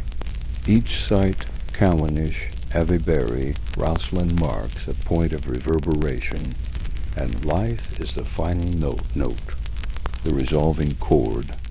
He looked up. Which means Bainsford chose this place not simply for its seclusion, but for its resonance. This house, these cliffs, the chapel rooms, they are instruments.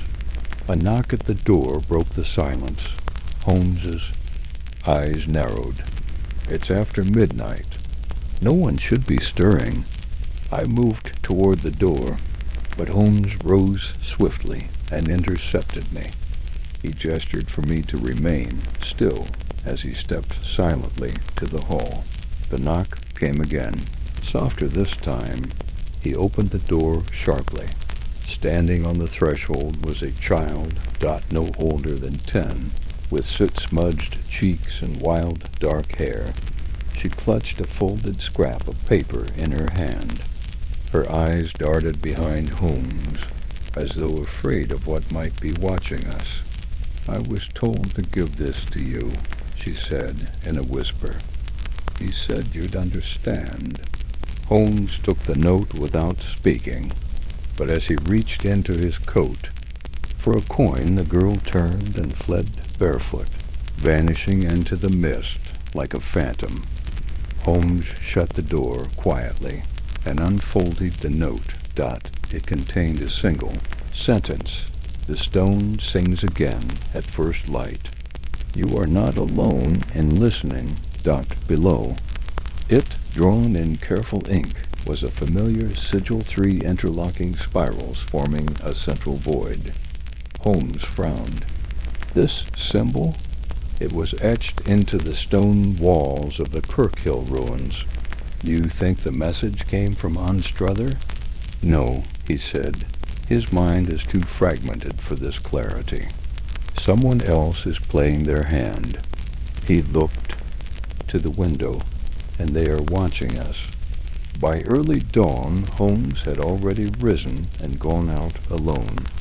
When I found the note he left for me penned with his typical precision, it instructed me to take care of the map and keep it hidden, should anything happen to him.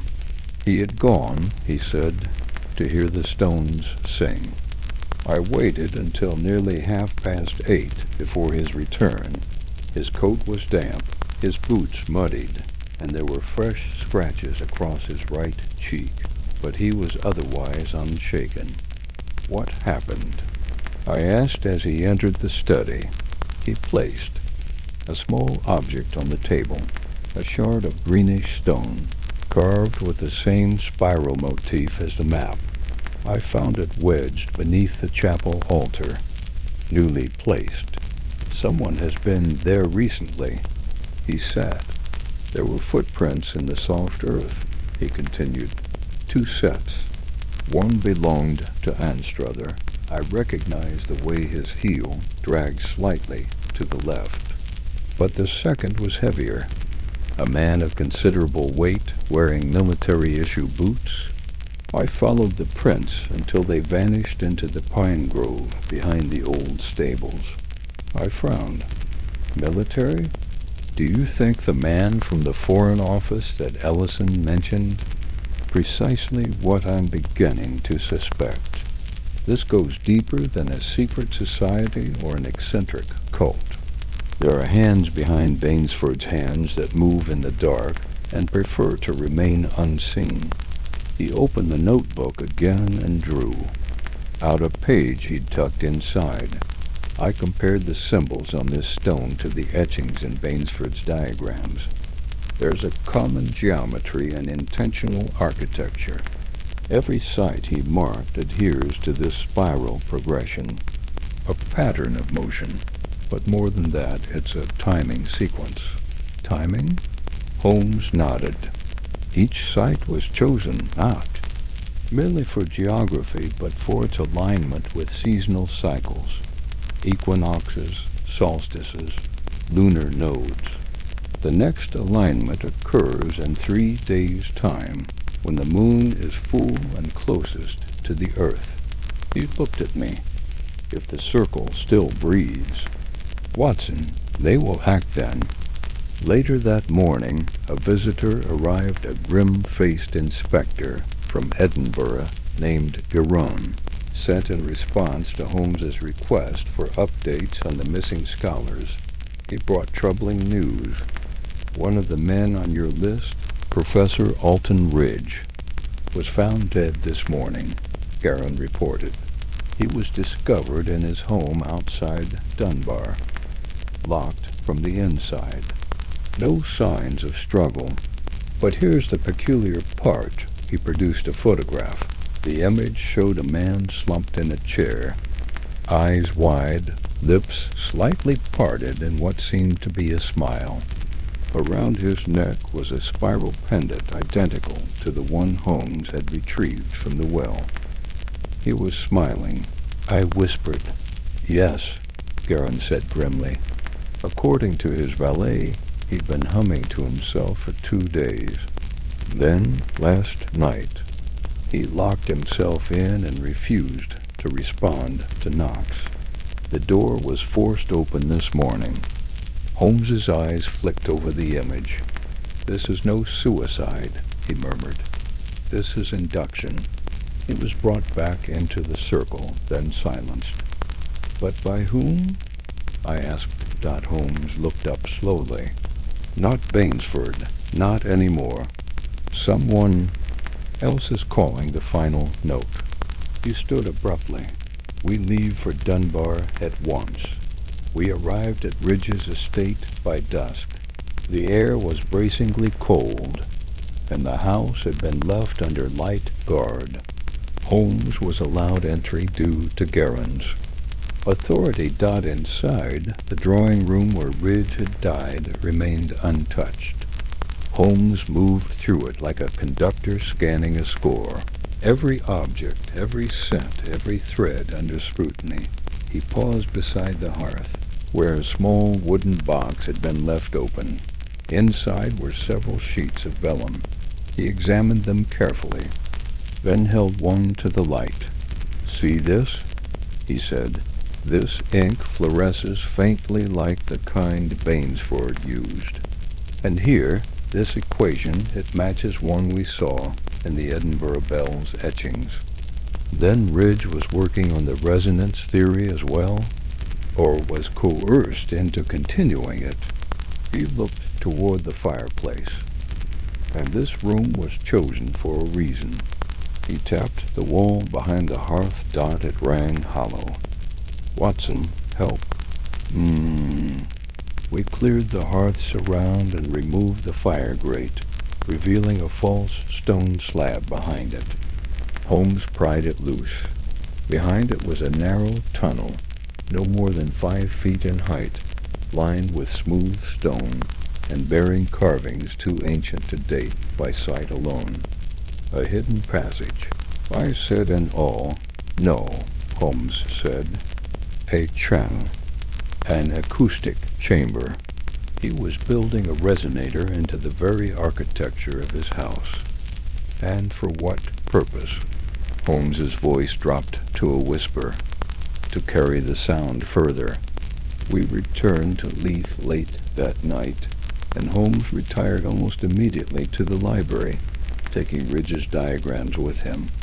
I remained awake in my room, staring out into the night where the sea crashed against the black cliffs in steady rhythm like the heartbeat of something old, an awakening dot, and from somewhere, whether dream or reality, I thought I heard it again, a hum, low, endless.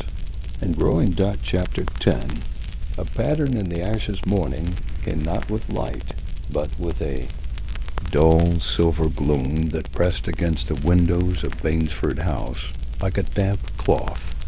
Outside, the sea lay bruised and still, its breath hushed beneath a ceiling of slate-gray cloud. I descended to the study to find Holmes already in his chair.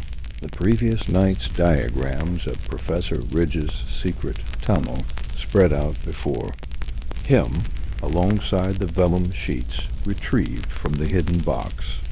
A small fire burned low in the hearth, casting shifting light across the aged map retrieved from Anstruther. Holmes looked up only briefly as I entered. His eyes were bloodshot, but no less alert. "You heard it last night," he said quietly, hesitated, then nodded. A sound, distant, low, like a foghorn drawn through a cathedral pipe. He gave a short breath that might have passed for a laugh in another man.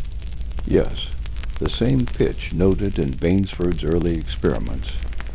23 hertz, just beneath the range of conscious hearing, but enough to make the bones tremble." He tapped a point on the vellum with one long finger. "They've begun early. I suspect the circle, what remains of it, has activated one of the resonance chambers. Possibly had done it at Roslin. A test, perhaps. To what end?" I asked. Holmes turned toward the fire, his voice low. "Every piece we've uncovered points to a culmination, an event. The map is not just a record of locations. It is a blueprint. And I now believe Bainsford's ultimate aim was not to summon, nor to destroy, but to open. Open what? The gate, Watson. The gate Anstruther spoke of in his fugue. A metaphoric term, no doubt, but I believe it refers to a harmonic convergence. A perfect chord struck across the land, using these ancient sites like tuning forks. At its center, Leith. This house, this chapel, this bell. He fell silent a moment, then added, and someone is accelerating the process. Shortly after breakfast, a knock sounded at the front door. Holmes and I exchanged glances, and I opened it cautiously. There stood Inspector Guerin, rain-spattered and weary, but with a hard glint in his eye. "We've just had a fire," he said grimly, "at the University of Edinburgh, Department of Antiquities. Half the records destroyed, and the damaged bell, the one you examined, has gone missing." Holmes stood sharply. "When?" 2 hours ago. It was surgical. The fire was set in the western wing to draw attention. Meanwhile, someone bypassed the central archive and walked out with the bell. No witnesses. No prints. Holmes's face darkened. Someone's. Consolidating assets.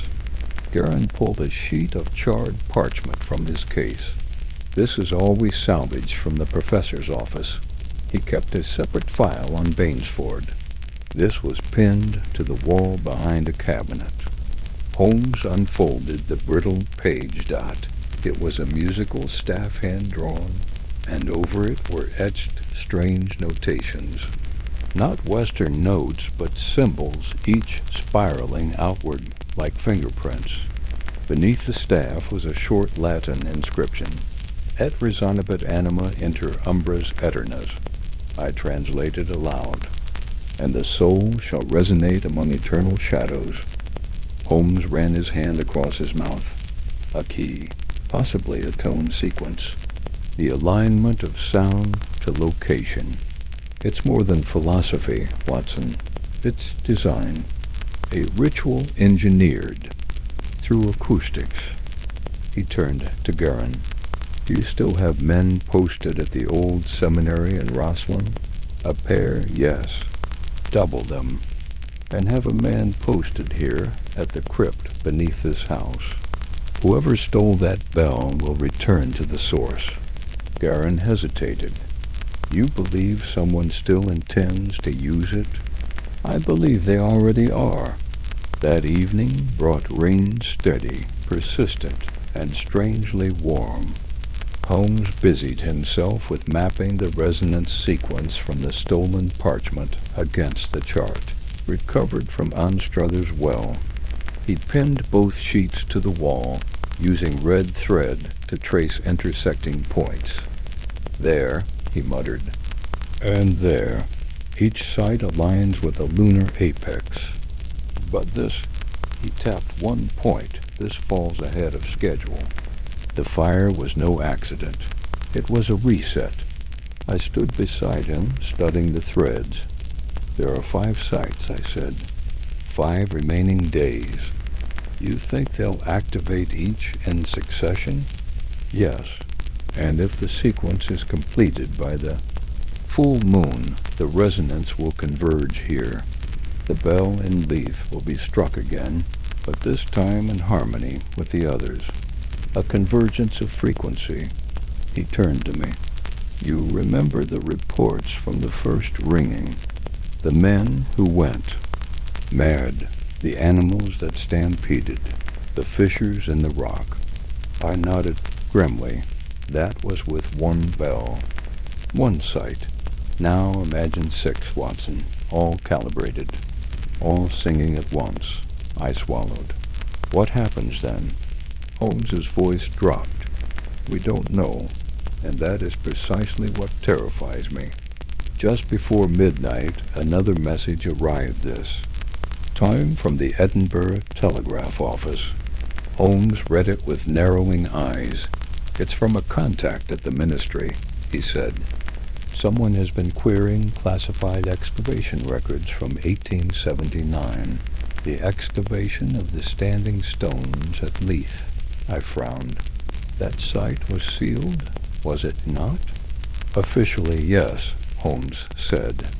"But according to this, a man named Colonel Byron Nash requisitioned the chamber beneath the chapel 12 years ago, under the guise of geological survey. He then vanished from military service records in 1891. Another member of the circle, or the true architect? Bainsford may have been the voice, but someone had to build the chamber, someone with means, vision, and access to government. Shielding. Holmes turned away, fingers steepled. There's a game being played across decades, Watson, and we are only now seeing the final moves. It was around 2 in the morning when the final complication arose. Holmes had retired to the crypt beneath the chapel, inspecting the old chamber, while I remained in the study, organizing our notes. The house was silent. Not even the wind dared stir. Then, from the corridor beyond the library, I heard a soft creak. I stood. Another creak, and then a shadow just beyond the curtain. I stepped into the hallway and called out, "Holmes?" "Number." Reply. I moved cautiously forward, revolver in hand. The corridor opened into the drawing room. The French windows had been opened, unlocked from the inside. A candle had been lit on the piano, and beside it a pendant, the same spiral pendant we had seen around Ridge's neck, and beneath it a note. I opened it with trembling fingers. He knows. He listens. He is ready. Dot. There was no signature. Only a smear of ash. Dot. When Holmes returned minutes. Later I showed him the note. He stared at it for a long time, then said only, "He's here." I blinked. "You mean?" "Not here physically," he said, "but he's watching, moving pieces, preparing the crescendo." He walked to the fireplace and dropped the note into the flames. "The gate will open soon, Watson, and we have 5 days to close it." Chapter 11. The Colonel beneath the stone. The fire burned low in the hearth as Holmes sat motionless before it, the ash-stained spiral pendant clutched between his long fingers. I had seen that expression before when the pattern of a case danced just beyond his grasp, hovering like a half-formed symphony. His brows were drawn, lips pressed tightly together.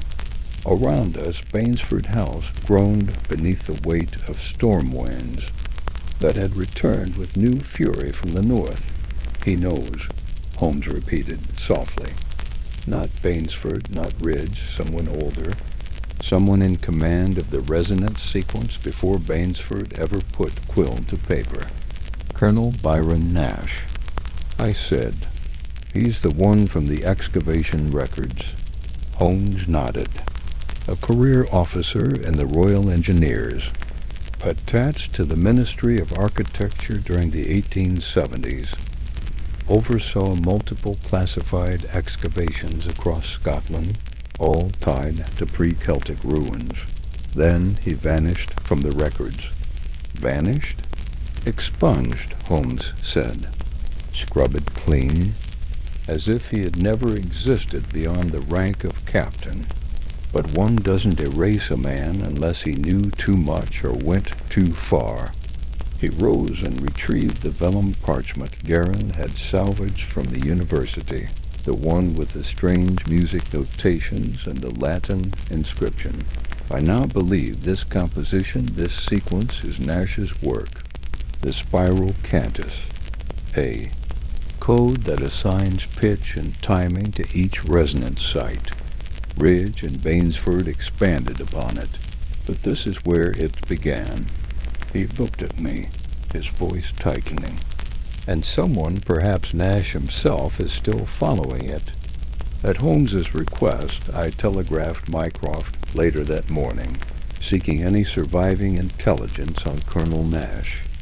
Holmes, meanwhile, disappeared for several hours into the basement crypt, emerging close to noon with dust-streaked cheeks and a grim expression. "There's something more beneath this house," he muttered as he removed his gloves. "A sealed tunnel beyond the bell chamber. The mortar is new, less than 5 years old. A passage? A storage vault, perhaps, or a resonance chamber not yet documented. We'll need heavier equipment to break through without compromising. The structure, could it be the final convergence point? Holmes didn't answer at first. He looked again at the pendant in his palm, then said quietly, "I believe this entire estate was constructed around the convergence. The circle chose this site not for secrecy, but for amplification." Before I could ask further, Garin returned with news. "There's been another incident," he said as he entered the study. "This time in Roslyn." Holmes's eyes snapped. "Toward him, the seminary?" Garin nodded. "The remaining guards we stationed there reported a disturbance just after midnight. A harmonic pulse strong enough to rattle stone. No visual sign of intruders, but one of the standing stones nearby cracked, clean down the middle lengthwise." "Lengthwise?" Holmes repeated. "Yes, like it had been split from within."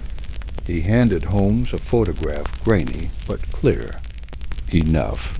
The stone bore the same spiral sigil, etched now in fresh grooves over older carvings. "They activated it," Holmes whispered. "Site 2. We rode at once to Roslyn, arriving beneath heavy skies and through rain-choked lanes. The seminary grounds were deserted save for the 2 constables who had witnessed the event." Holmes examined the shattered stone in silence, his gloved fingers trailing the clean fracture. "This was no explosive," he murmured. "No tool. The break follows a pressure line internal resonance. Someone struck the right frequency. But how?" I asked. "There were no instruments found." Holmes looked toward the chapel ruins. "Because the stone itself was the instrument." Inside the old chapel, Holmes descended into the crypt. I followed, oil lamp in hand. The air was thick with damp earth and something else, something metallic, almost singing beneath our feet. He paused beside an altar stone and knocked gently. Hollow double quotes. "Help me move it," he said. Together we slid the slab aside, revealing a narrow shaft filled with shadow. Holmes descended first, and I followed. We entered a small circular chamber. The walls were covered with ancient runes, spirals, interwoven arcs, and concentric circles. At the center, surrounded by a ring of smooth stone, sat a pedestal with a brass dish. Coiled within it was a wire copper, newly polished, and not part of the original structure. "Someone has been here recently," Holmes said. "This dish designed to carry vibration." He tapped the side, and the resulting hum echoed in my bones. "A tuning node," he added. "They're using each site like a key on an organ. Strike them in the correct order, and the melody begins," I finished. As we climbed out into the open air once more, Garin approached from the path with a telegram in hand. "From London.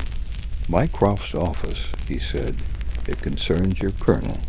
Holmes took it, tore the envelope with a swift motion, and read. Then he read it again and again. "Well?" I asked. He looked up. "Colonel Byron Nash was declared missing in 1891. His last recorded deployment was under a civilian alias, Mr. George Hellingworth, attached as a consultant to the Ministry of Antiquities." Holmes handed me the message, alias confirmed. Hellingworth frequented academic circles in Edinburgh, connected to Bainsford Ridge and a Dr. Elias Crow. Final residence listed as... I stopped reading, my throat tightening. "Leith." Holmes nodded. "He's been here all along." By nightfall we were back at Bainsford House. Holmes paced the library, the telegram in one hand, the old map in the other. I knew the look in his eye. He had crossed the line from theorizing into resolve. "We've been manipulated from the start," he said. "Every note, every disappearance staged, not to hinder us, but to guide us, toward Leith, toward the final gate." He walked to the window and stared into the rain-lashed dark. Nash or Hillingworth rather must be in the area still. He wouldn't relinquish control at this stage. The only question is where. Perhaps the chapel crypt? I asked. "You said you found a sealed passage." "Yes, and tomorrow we break it open." But fate would not wake Dot at just past midnight as the storm intensified. The bell beneath the house rang Dot once, Dot only once. But it was enough. The sound was not a clang, nor a toll. It was a note, long and low, humming through the floorboards, vibrating, the glass thrumming in our very teeth. Holmes and I locked eyes. "They've found the chamber," he whispered. Dot, we raced to the crypt. The entry was ajar. Inside, the lantern Holmes had left burned on its side. The mortar seal broken. The tunnel beyond yawned wide, and in the air hung a scent not of dust nor rot, but of metal and smoke. Holmes knelt beside the shattered seal. "Someone has entered, and not long ago," I added. Dot, we pressed onward into the dark, into the tunnel none of us had ever walked. And far ahead, faint but growing clearer, we heard a sound that made the hairs rise on my neck. Not footsteps. Not voices. But singing. Low. Wordless and utterly inhuman. Holmes did not hesitate. "This is it," he said. "The gate is opening." Chapter 12. Beneath the threshold, the air in the tunnel was thick with damp stone and iron. The singing, that low, eerie resonance, persisted ahead of us, not constant, but swelling and fading as if some distant machinery exhaled and paused. Each note seemed to vibrate not merely through our ears, but through our bones. We moved cautiously, lanterns held high, the path sloping subtly downward beneath ancient flagstones. Holmes led the way in silence, his steps sure, eyes darting along the walls. The carved stonework here bore none of the medieval flourishes of the chapel above. Instead, the symbols had a primal geometry, spirals within spirals, interlocked triangles, and long serpentine grooves that shimmered faintly where mineral deposits had seeped into the stone. "This passage predates the chapel." "By centuries," Holmes murmured. "Perhaps more, but who built it?" I asked. "Not who, Watson, why?" As we pressed deeper, the singing grew clearer. No human voice could have sustained such a sound. It felt more like the drawn-out groan of wind through a buried cathedral. It came not from a single point, but from the very air around us, a frequency rather than a song, a pulse of presence. After what felt like 20 minutes of descent, the passage widened. Before us opened a vast subterranean chamber. I gasped, despite myself. The chamber was circular, perhaps 50 feet across, and domed with a ceiling supported by buttressed arches. Along the walls were 6 alcoves, each housing a different artifact. A carved stone monolith, a brass tuning bowl, a harp of taut crystal strings, and other devices whose purposes escaped the imagination. Each was connected by copper wiring that trailed to the center of the chamber where stood the final piece. A great bell. Not unlike the damaged one Holmes had examined in Edinburgh, but whole, larger, older, and wrought with intricate spirals. that danced under the lantern light. It stood atop a stone plinth, beneath which were channels etched with the same sigils as the circle's pendant. Holmes stepped forward, awe briefly brushing his sharp features. "It is a harmonic chamber," he said, "an organ of stone and metal. They built it beneath the very land to amplify a convergence of sound. Each site we've encountered, Callanish, Rosslyn, Duned, they were all practice keys." "And this?" I asked. He turned slowly toward the bell. "This is the final note." We explored the perimeter cautiously. The chamber was not merely ceremonial. It had been prepared for a purpose. Shelves of books and diagrams lined one curved wall. Some bore the names we'd seen before: Bainsford, Ridge, Anstruther. But others were signed Hellingworth, and now, unmistakably, Holmes reads silently, flipping through yellowing pages.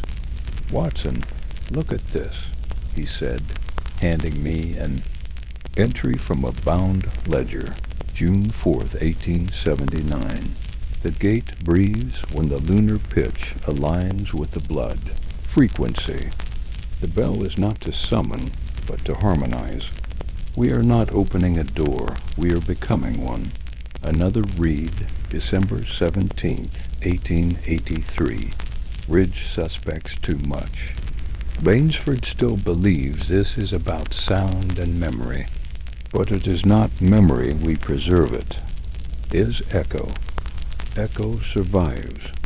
I felt a chill that had nothing to do with the stone beneath our feet. They intended to preserve something. I said, "But what?" "Not a person," Holmes said quietly. "A consciousness, a presence, something they believed could be sustained through resonance." He looked again toward the central bell. An entity. Just then a sound echoed through. The chamber. Footsteps. Holmes extinguished his lantern with a quick gesture and pulled me behind one of the alcoves. Across the chamber, a door we had not seen before, low and ironclad, creaked open. A figure entered, cloaked in dark oilcloth, with hair long and white, yet a posture unnaturally upright. The man moved with the precision of someone who knew this place intimately. In his hand was a tuning fork nearly the size of a scepter. He approached the bell and struck the fork gently against the stone plinth. The vibration was inaudible, but the bell shuddered, as if awakening from slumber. The chamber trembled. The other instruments around the room resonated in kind, each vibrating in sympathy. Holmes leaned in, whispering, "That's the activation tone. He's beginning the sequence." I could now make out the man's face, gaunt, weathered, eyes sunk deep as if hollowed out by years and darkness. "It's him," I breathed. "Colonel Nash." The man stood still for a long moment, his hand resting on the bell. Then, without turning, he spoke. "I wondered when you would arrive, Mr. Holmes." Holmes stepped into the light without hesitation. We rarely disappoint. I followed, my revolver in hand, though I doubted it would matter in this place. Nash turned slowly. His gaze was not surprised, but serene. "You've come too far to turn back," he said. Holmes tilted his head. "That would depend on the direction one calls forward. You see only murder and myth," Nash said. "But I have touched eternity. I have heard the resonance that precedes thought itself. When the sequence is complete, the echoes of all things shall become one voice. And that voice," Holmes said sharply, "will be yours?" Nash gave a faint smile. "No, I am merely the vessel." Holmes took a step closer. "You murdered Ridge. You orchestrated the fire. You manipulated Bainsford. For what? To sustain some perverse spiritual experiment. I did not kill Ridge, Nash said. He welcomed the echo. He returned too. It returned? You think death is silence? Nash's voice rose faintly, reverberating unnaturally in the space. Death is simply the last vibration before transference. This chamber is a conductor, a bridge. I stand at its threshold, and soon the bell will toll not to summon, but to merge. I saw Holmes glance once toward the bell's base. His eyes narrowed. Then he spoke deliberately. There's a flaw in your sequence. Nash paused. There is no flaw. There is, Holmes insisted. Your fifth resonance Rosalind was not aligned. The chamber split prematurely. You struck. Too soon. Nash's lips pressed together. You're lying. Am I? Then why did the last pulse fracture the standing stone? You calibrated pitch, but forgot density. The resonance escaped the chamber's walls. Holmes took another step. You didn't create unity. You created a fault line. Nash's hand trembled. The tuning fork dropped. Holmes lunged. The two collided. Near the bell plinth. I rushed forward as the bell gave a deep, guttural moan, the result of the falling fork brushing against its surface. The whole chamber shivered. Dust rained from the ceiling. Holmes struck Nash's arm away and wrenched the fork from his grasp. Watson, the bell now. I dashed toward the plinth and found the copper wiring running beneath the base. A fuse box. I pulled my revolver, took aim and fired. The wiring shattered in a spray of sparks. The room plunged into darkness. The resonance collapsed at once. The bell rang no more. When the light returned Holmes's lantern, Leith Nash lay slumped beside the bell, unconscious or worse. Holmes knelt and checked his pulse. Still alive, he said, but broken. We bound his hands and carried him back up the tunnel, though the journey took thrice as long. The moment we emerged into the crypt, the air felt lighter, as though something immense had just retreated from the edge. Of awareness, Holmes looked back down the tunnel one last time. It's done, he said softly, but in his voice I heard no triumph, only fatigue and the awareness that we had come far closer to the precipice than either of us would admit. Chapter 13. The echo that never was it was 3 days before the rain lifted over Leith, and with it the fog that had haunted both, the coastline and the edge of our minds. During that time, Holmes remained mostly silent, his attention divided between quiet walks in the chapel's graveyard and long hours, poring over the tattered papers recovered from the hidden chamber below. Bainsford House. Colonel Byron Nash, still alive but mentally adrift, had been removed to the care of the Edinburgh Asylum under a false name. Inspector Guerin filed the necessary reports, carefully omitting all references to resonance chambers, psychic convergence, or harmonic gates. The official explanation: attempted arson, historical theft, and the detonation of an experimental sonic device, a story just improbable, enough to keep the press intrigued, and the deeper truth safely obscured. On the fourth morning, I found Holmes seated at the study window with a cup of untouched tea beside him. He motioned for me to join him without speaking, then unfurled a map across the desk. Upon it he had marked 6 locations with red ink. "Do you see it now, Watson?" he asked. I leaned in. The 6 sites: Callanish, Rosslyn, Dunnet, the chapel. In Leith and 2 others we had never visited, formed not a straight line. but an ellipse encircling the coast and hills of eastern Scotland. A resonance loop, Holmes said. Each site chosen not merely for its history, but for its vibrational capacity, its geological structure, its mineral density, its elevation. The Circle of Edinburgh wasn't just obsessed with memory. They were crafting a symphony, and the final note was never meant to be heard by ears, but by earth itself. He tapped the center point, Leith. The harmonic chamber beneath this house was designed as the receiver. Nash posing as Hellingworth built it over 2 decades, using stolen ministry funds and scholarly patronage. It was Bainsford's brilliance. That supplied the theoretical framework, but it was Nash who turned philosophy into mechanism. And the bell? I asked. The bell was the tuning fork. Each strike would ripple across the network of sites, aligning frequencies, until the entire structure vibrated in unison. Nash believed this would open what he called the gate, a metaphysical convergence point between thought and resonance. He believed the human soul, or at least its echoes, could persist in harmonic form. Holmes sat back. In short, he sought immortality, not through flesh, but through vibration.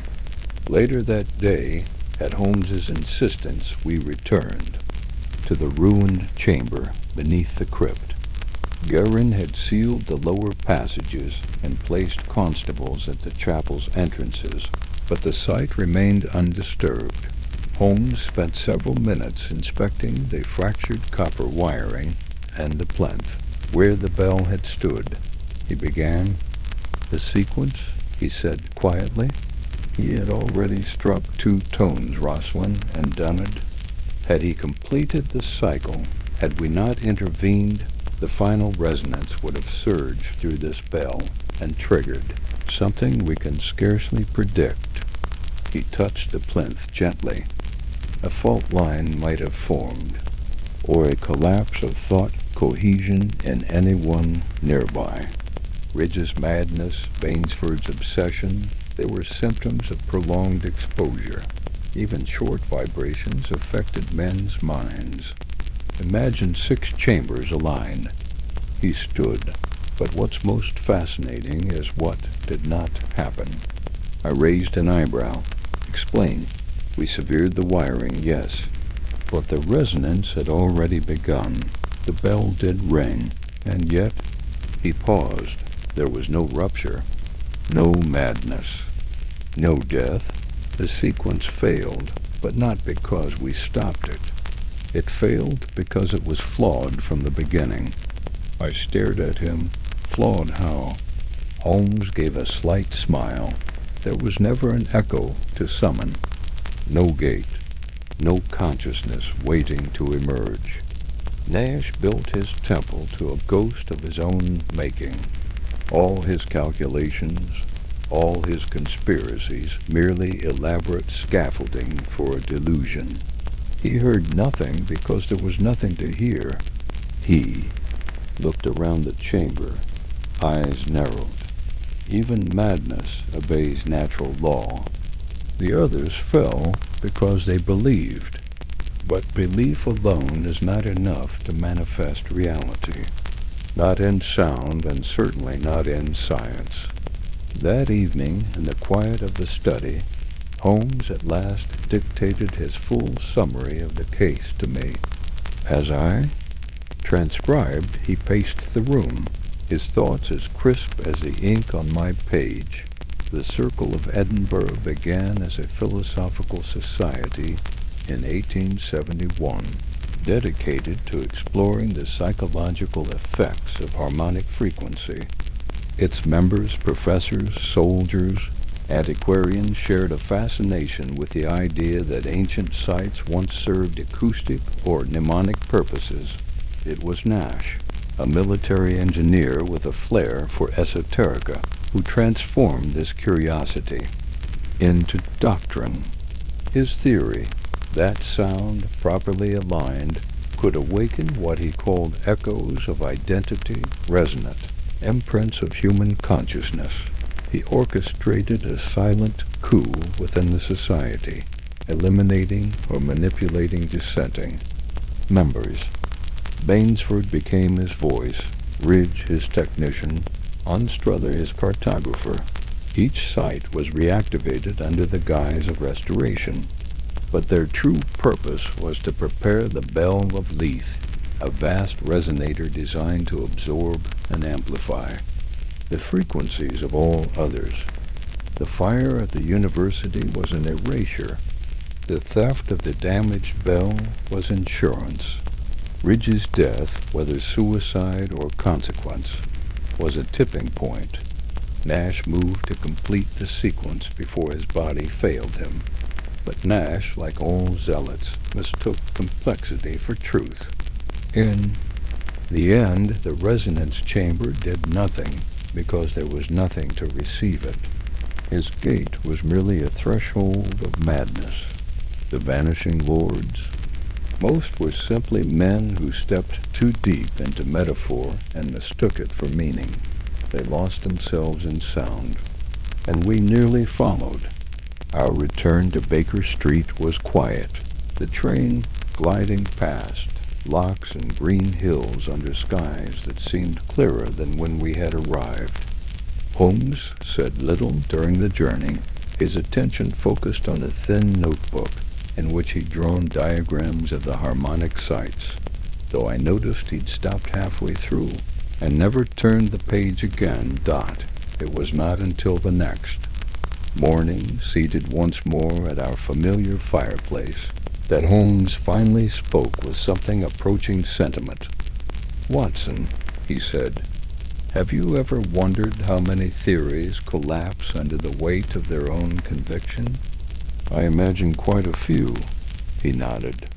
Nash built his vision not merely from science, but from longing, the fear of death, the desire for permanence, the illusion that sound might preserve the soul.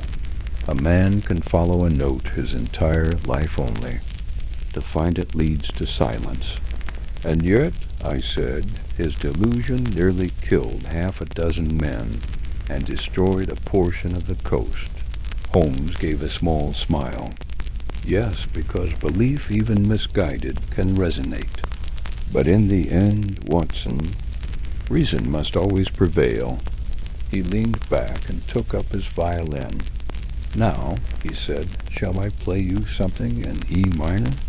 Final chapter. The silence beyond the bell. It was not until we had returned from the depths of the Bainsford crypt, after the broken copper wires had ceased to hum, and the great bell had fallen into inert silence, that the weight of what had nearly transpired truly settled upon us. The fire of urgency that had propelled Holmes forward now cooled to the cold, precise clarity of post-mortem deduction. The ancient tunnel beneath the chapel had been sealed by order of Inspector Guerin. Colonel Byron Nash once thought lost to history and madness, now sat under heavy guard in a private wing of the Edinburgh Asylum. Holmes, always reluctant to see a man as mad before all possibilities were exhausted, withheld judgment. But I, who had witnessed the fervent gleam in Nash's eyes as the bell rang to life, could not bring myself to see him as wholly sane back in the modest but familiar lodgings of Baker Street. I found Holmes seated with his fingertips pressed together, his gaze neither weary nor triumphant, but almost pensive, as if the case had revealed something he had not entirely wished to know. "Well, Watson," he said at last, "shall I tell you precisely what happened, or would you prefer to guess?" I set down my notebook. "I believe that guessing has been your domain from the beginning. Then allow me to unspool the final thread." Holmes rose and began pacing slowly, his voice calm and precise. Colonel Byron Nash was the architect of it all. Disillusioned, by war and mortality, he became consumed with the idea of preserving thought, of distilling the human soul not into words or art, but into sound. What began as academic inquiry mutated into obsession when Nash encountered an ancient Pictish theory that stone could hold memory, and that resonance might serve as a vessel. An echo, I said. Exactly. He devised a theory that certain stones arranged in specific geometries could create sympathetic vibrations with the human mind. Callanish, Rosslyn, Duned, he selected these sites not for their mystique, but for their vibrational properties. He intended to create an uninterrupted loop of frequencies, with Leith as the receiver. He returned to the fireplace and retrieved the spiral pendant, the same that had once pulsed in the professor's hand. This symbol, Holmes continued, was not mere ornament. It was a tuning cipher, a map of the resonance progression. Bainsford believed it to be theoretical. Ridge believed it held restorative power. But Nash knew better. He had built the final bell to receive all of them, to draw consciousness across the gate he imagined would open. I frowned. And the disappearances? Sacrifices, in his mind. Ridge was the first to submit willingly, I suspect. Others, like Bainsford, were manipulated through partial truths. They vanished not physically, but mentally. Their minds, fractured by frequency, dissolved into two. The very idea Nash had created. I could not help but shudder. Then the bell was not an instrument. It was a grave. Or a mirror, Holmes said, reflecting madness under the guise of revelation. 2 days later, at Holmes's request, we met with Inspector Garin one final time in Edinburgh. A subdued hush had returned to the university's upper halls. Reconstruction had begun on the ruined library wing, and the Circle's former meeting chamber had been quietly reclaimed by the institution as an archive room. Holmes, dressed immaculately in dark gray, handed Garin a sealed envelope. "Inside is my full report," he said. "Redacted, of course." Garin nodded. "Will they believe it?" Holmes smiled faintly. "They'll believe what they're told to believe. Men of influence disappeared. True, but now they'll be catalogued as casualties of madness or misadventure. It is better that way. Some knowledge is not yet ready to be understood." Garin tapped the envelope thoughtfully. "You're certain Nash acted alone?" Holmes hesitated. "No," he said at last. "He may have had followers, some still quiet, some lost to their own echoes. But his design was singular. His bell has rung its last." That night, as we took the train southward, Holmes remained uncharacteristically silent.